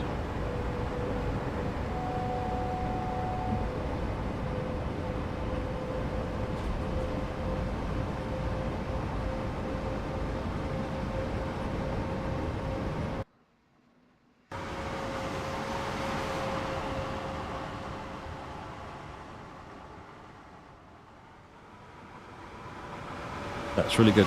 It's really good, Matt. Well done.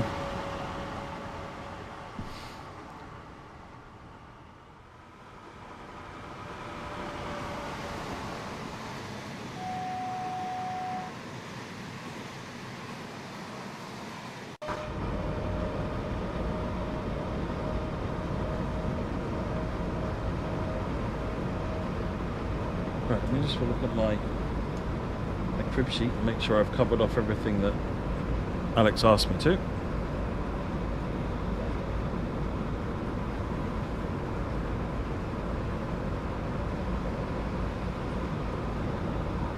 Yeah, I think so.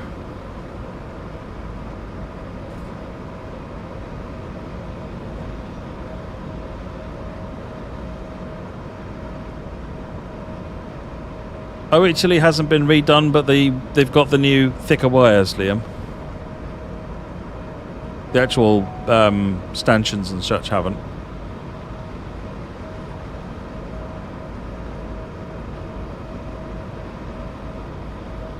External stationary camera on a controller, yes. So if you press and hold the right stick, which is the camera shift, and then you press, I think it's D-pad right, that will cycle through all of your external cameras, one of which is the equivalent of the 8 camera. And then D-pad left at the while you've got the camera shift down, cycles through internal cameras. So you'll be able to access then all of these cameras around the internals of the train as well with the left D-pad. It's a little bit of a faff, I've got to be honest, because you can't just jump to a specific camera. But no, that's what you do.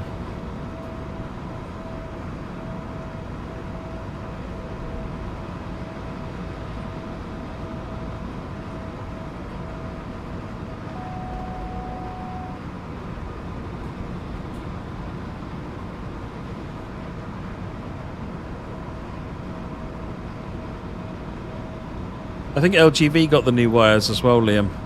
I'm pretty sure I updated it on LGV.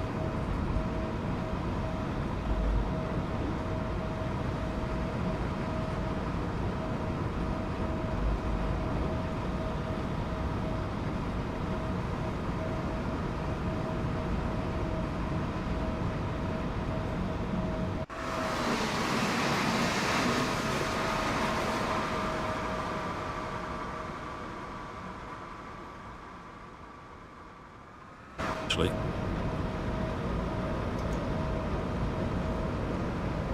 we've got a speed limit drop to 120 coming up here. That's it. Electric brake is kicking in from the AFB.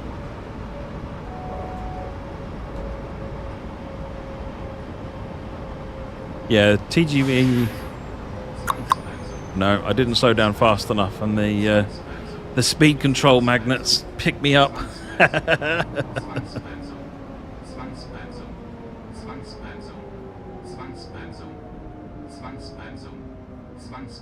Whoops.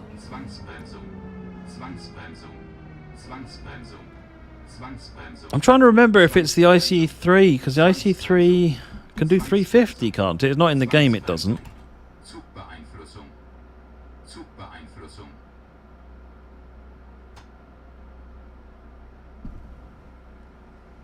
Yeah, just test proving the extra functionality. Hey, 101 with an IC train going in the other direction.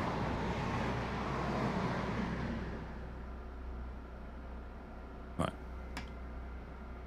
Give it power and then it will release the hill start brake.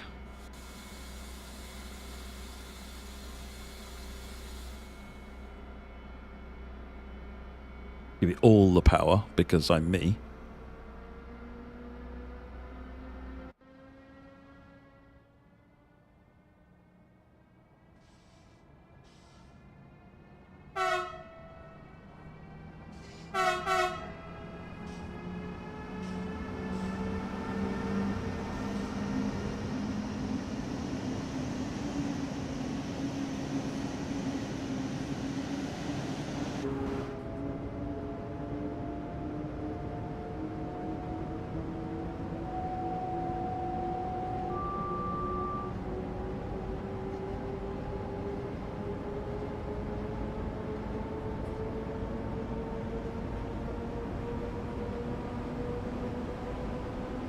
No, it's interesting, Liam, because in South Korea, the KTX high-speed trains do run at 350, and they run on TVM 430, from what I can see.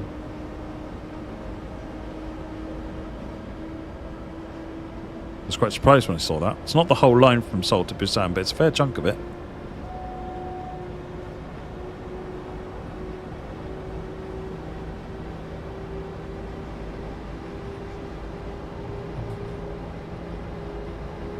Better, back up to speed again. It's nice having AFB in control of the train.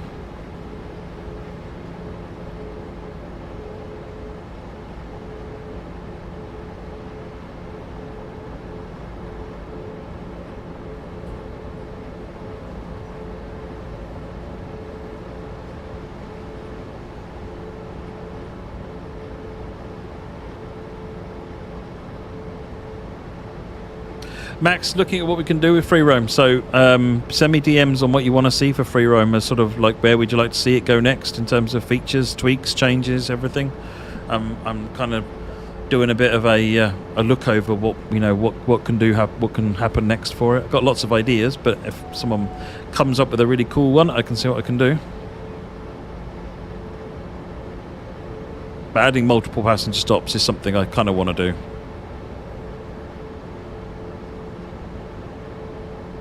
The fact that the States has got up to 150 miles an hour, though, is impressive, given that it was stuck at 79 for the longest time.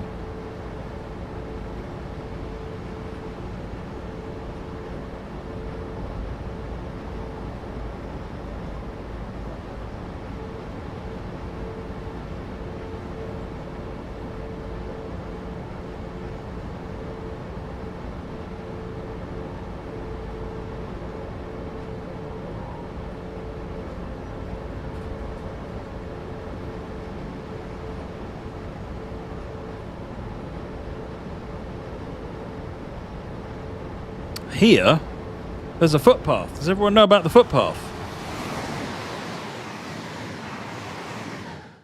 Somewhere about here.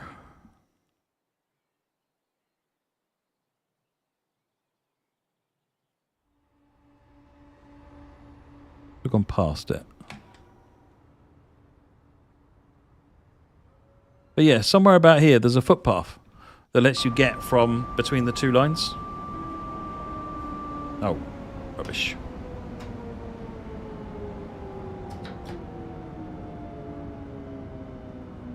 Quick release and get the brakes off.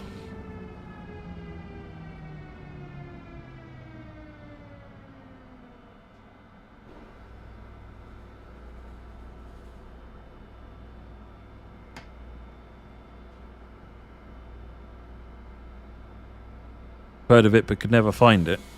Right, we've stopped anyway, so you know what?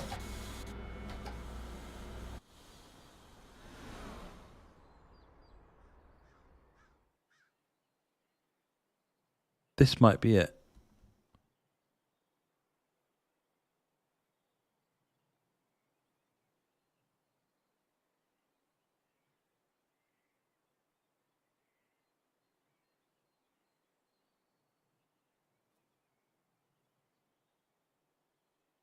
Yeah, there it is.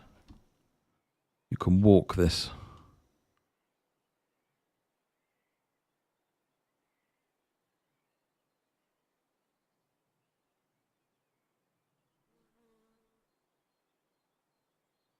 I can't remember if there's a better way to get down, but no. You effectively come down onto this bit here, down onto this bit here, under the...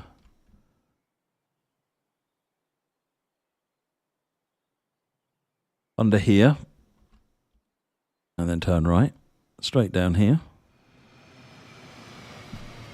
and enjoy trains. So it's here.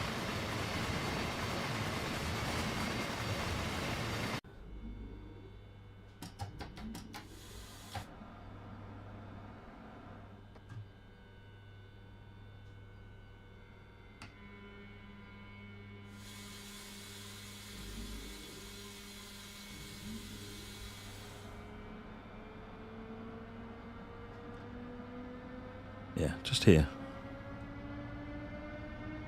If you look at where the this area, the refinery is here, it's not far north from that, in the corner there.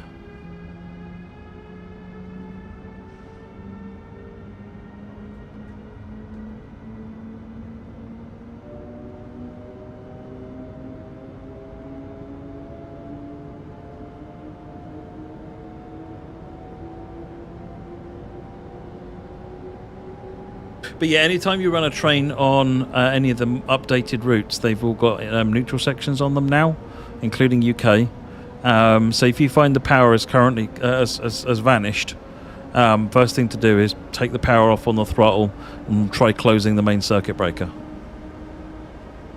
which on this loco and most German locos is about there.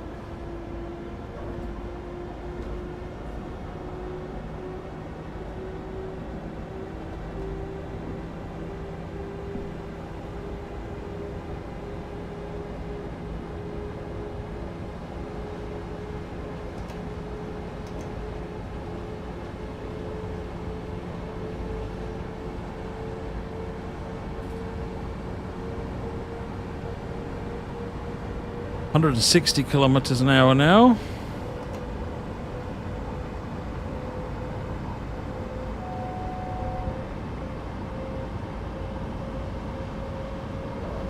This, I think, sets us up for the run down to the main line. Yep.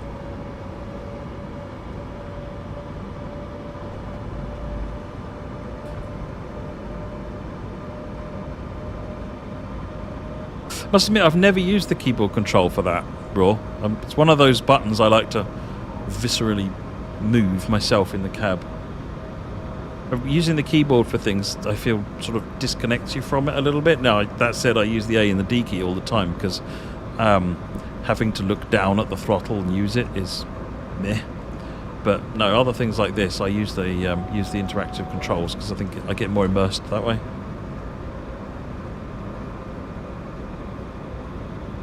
JD, no date on Blackpool route, I'm afraid, yet.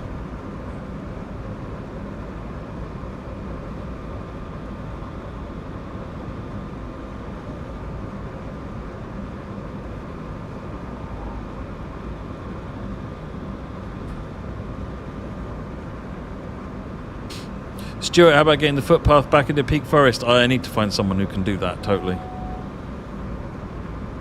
I looked into it and it's not quite as straightforward as it first seems, but that doesn't mean I'm not going to try and get it done.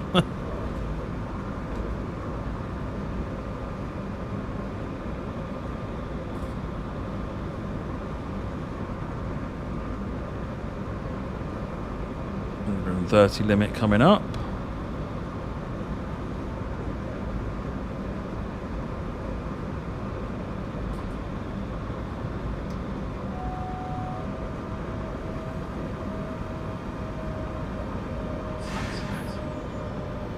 Oh, again, I got caught by speed magnets. I left it way too late to slow down. I was looking at the 130 on the speed indicator, and of course the signal is where the 130 was actually going to start.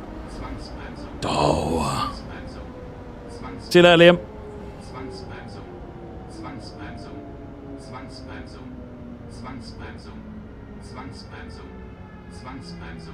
Yes, yes, yes. We get it.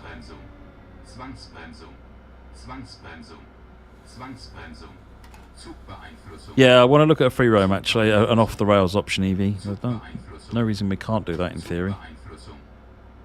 But wait for the brake pipe to come up, then it will release the traction interlock, then we can go. Come on, hurry up. There we go.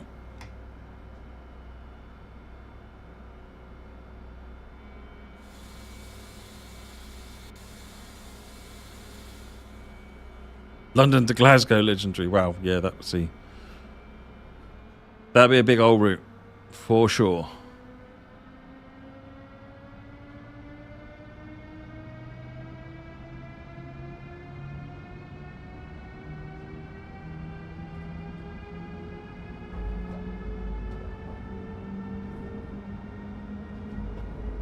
Right, yeah, this will be the final run.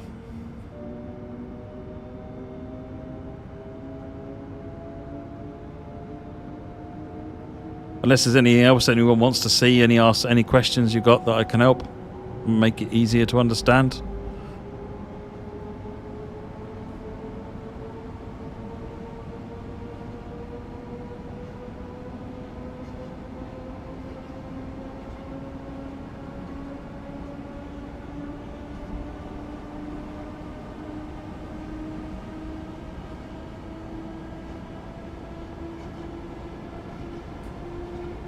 not too far from Dresden now.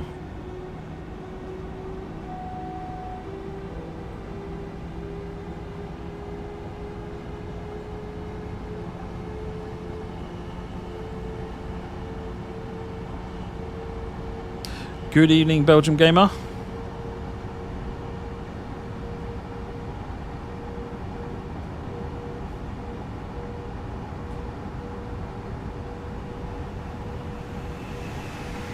Ooh, ICE.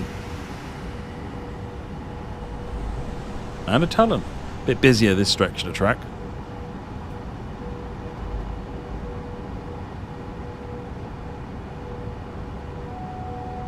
Hit 160 again, and here we go. There you go. Authorise that. Don't forget to press the authorize the confirm button, Shift R, so that your AFB takes effect. Ignore that driver assist. I did it. Stop whining at me.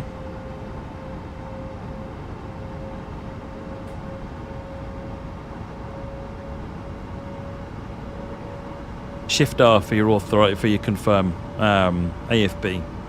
Control R for toggling AFB on and off. Train boy, IC coaches.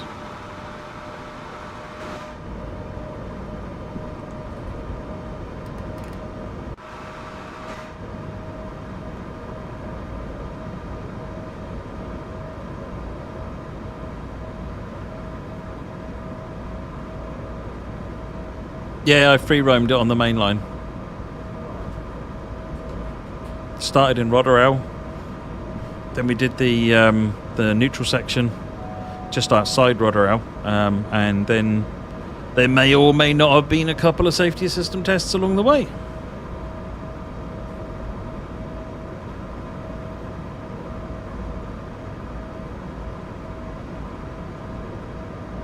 No plans for Merseyrail Legendary.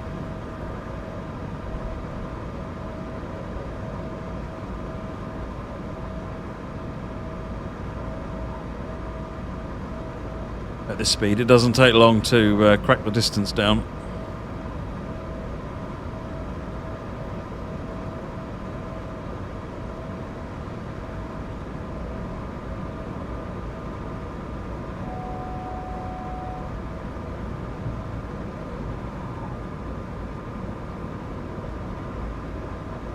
Oh, that talent there. I wonder if that talent is waiting to cross over onto this road behind me. Quite possibly, actually.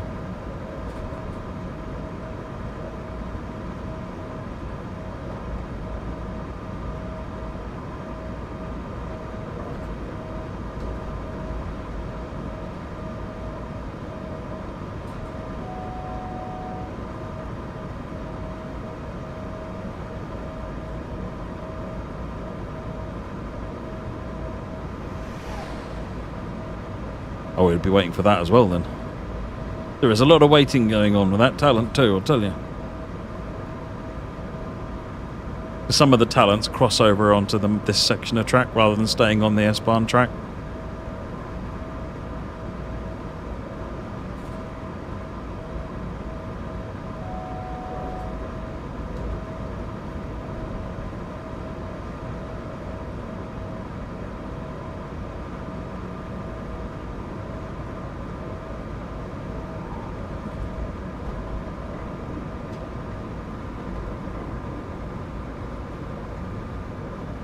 Right, so I'm just going to sit there with AFB ready on 80 kilometers an hour, because I know it's coming up, and then at some point down here we'll get the warning for it, which is there, which also needs acknowledging.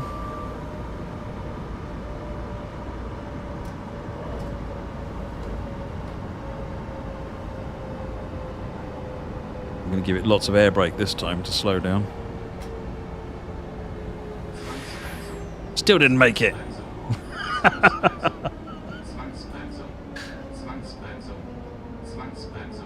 Oh, probably because I'm in the wrong brake mode as well. I'm in freight brake mode as well, so the brakes will be running a lot slower, intended for O or M operation, or U or M operation. Never mind. We're nearly there. The pain is nearly behind us.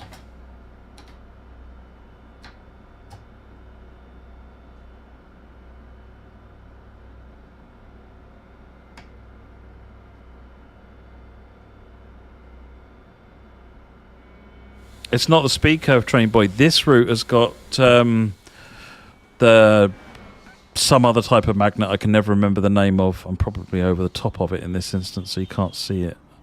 But where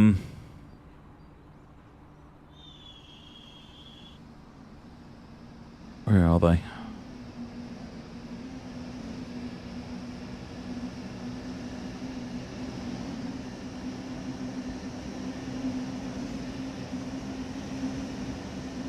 I'm stuck. No, I'm genuinely stuck.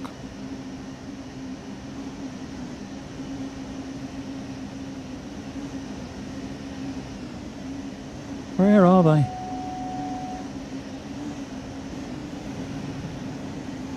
That's one of them. And then a little bit further on, there'll be 2 more. Or 3 more even.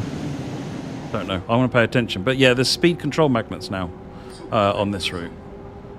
Which means that you kind of need to be really on the ball. Otherwise the speed check magnets will catch you out.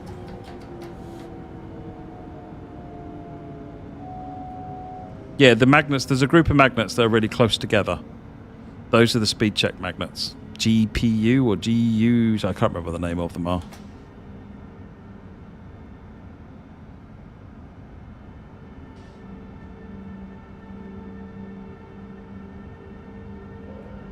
Free roam, no, you can't access passengers at the moment with free roam because you can't do a passenger stop. You can just stop at a station. It's not actually a load-unload instruction.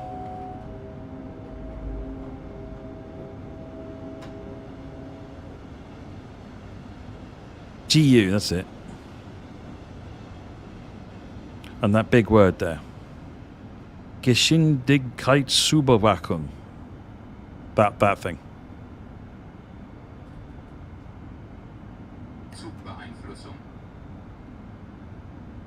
So, Neustadt. Speed check section, there you go. It's important that you get your speed checks.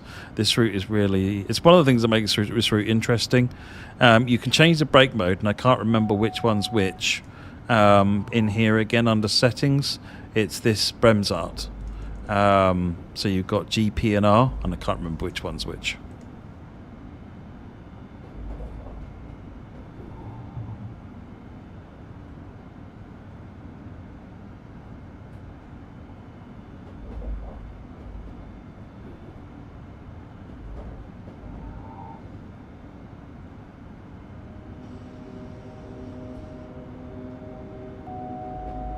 No, I'm going to end it at this one, Raw. Much as I could sit here all night playing the game. People at home will probably get a bit upset.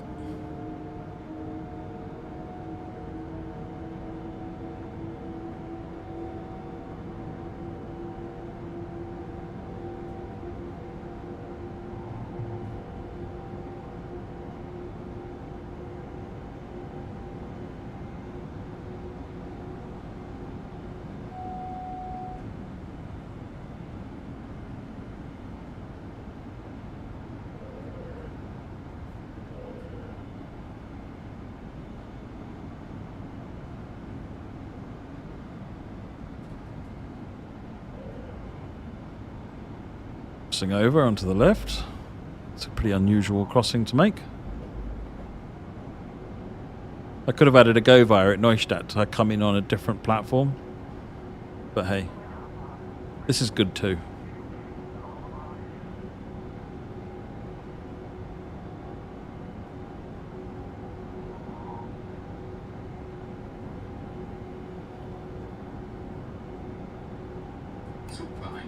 Remember, you need to acknowledge any speed reduction below 70.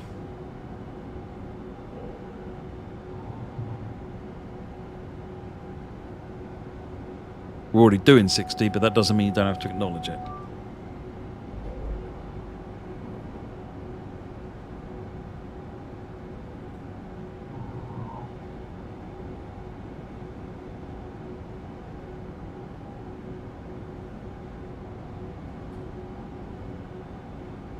Here.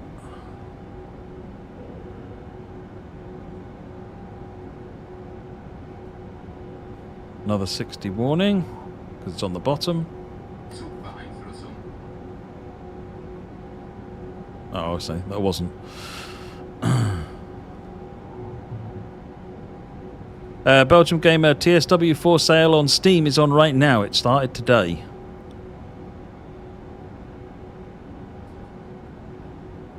The core game standard edition is on discount. The Flying Scotsman and Vectron DLCs just launched, and some of the DLCs are on some pretty hefty discounts actually.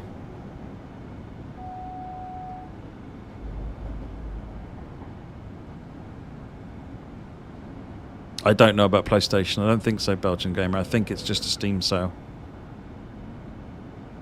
I don't have an ETA for the Formation Designer. Alex and JD keep asking me that information, but I don't have it, unfortunately. 50 limit from here. Put some brakes on, acknowledge that.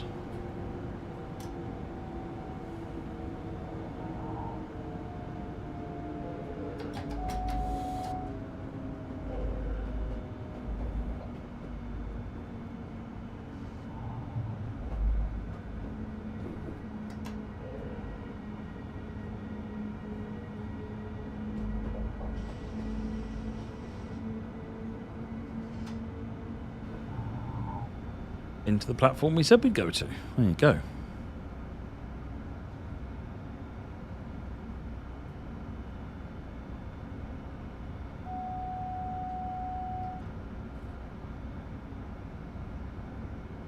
Don't know why I sounded quite so surprised there, but I did.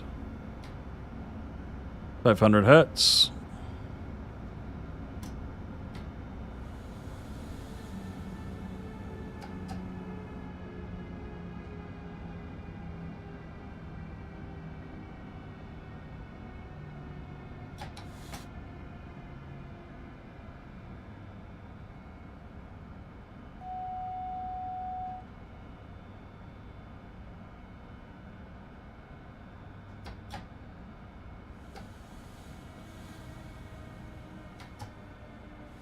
Let's give it a stop there.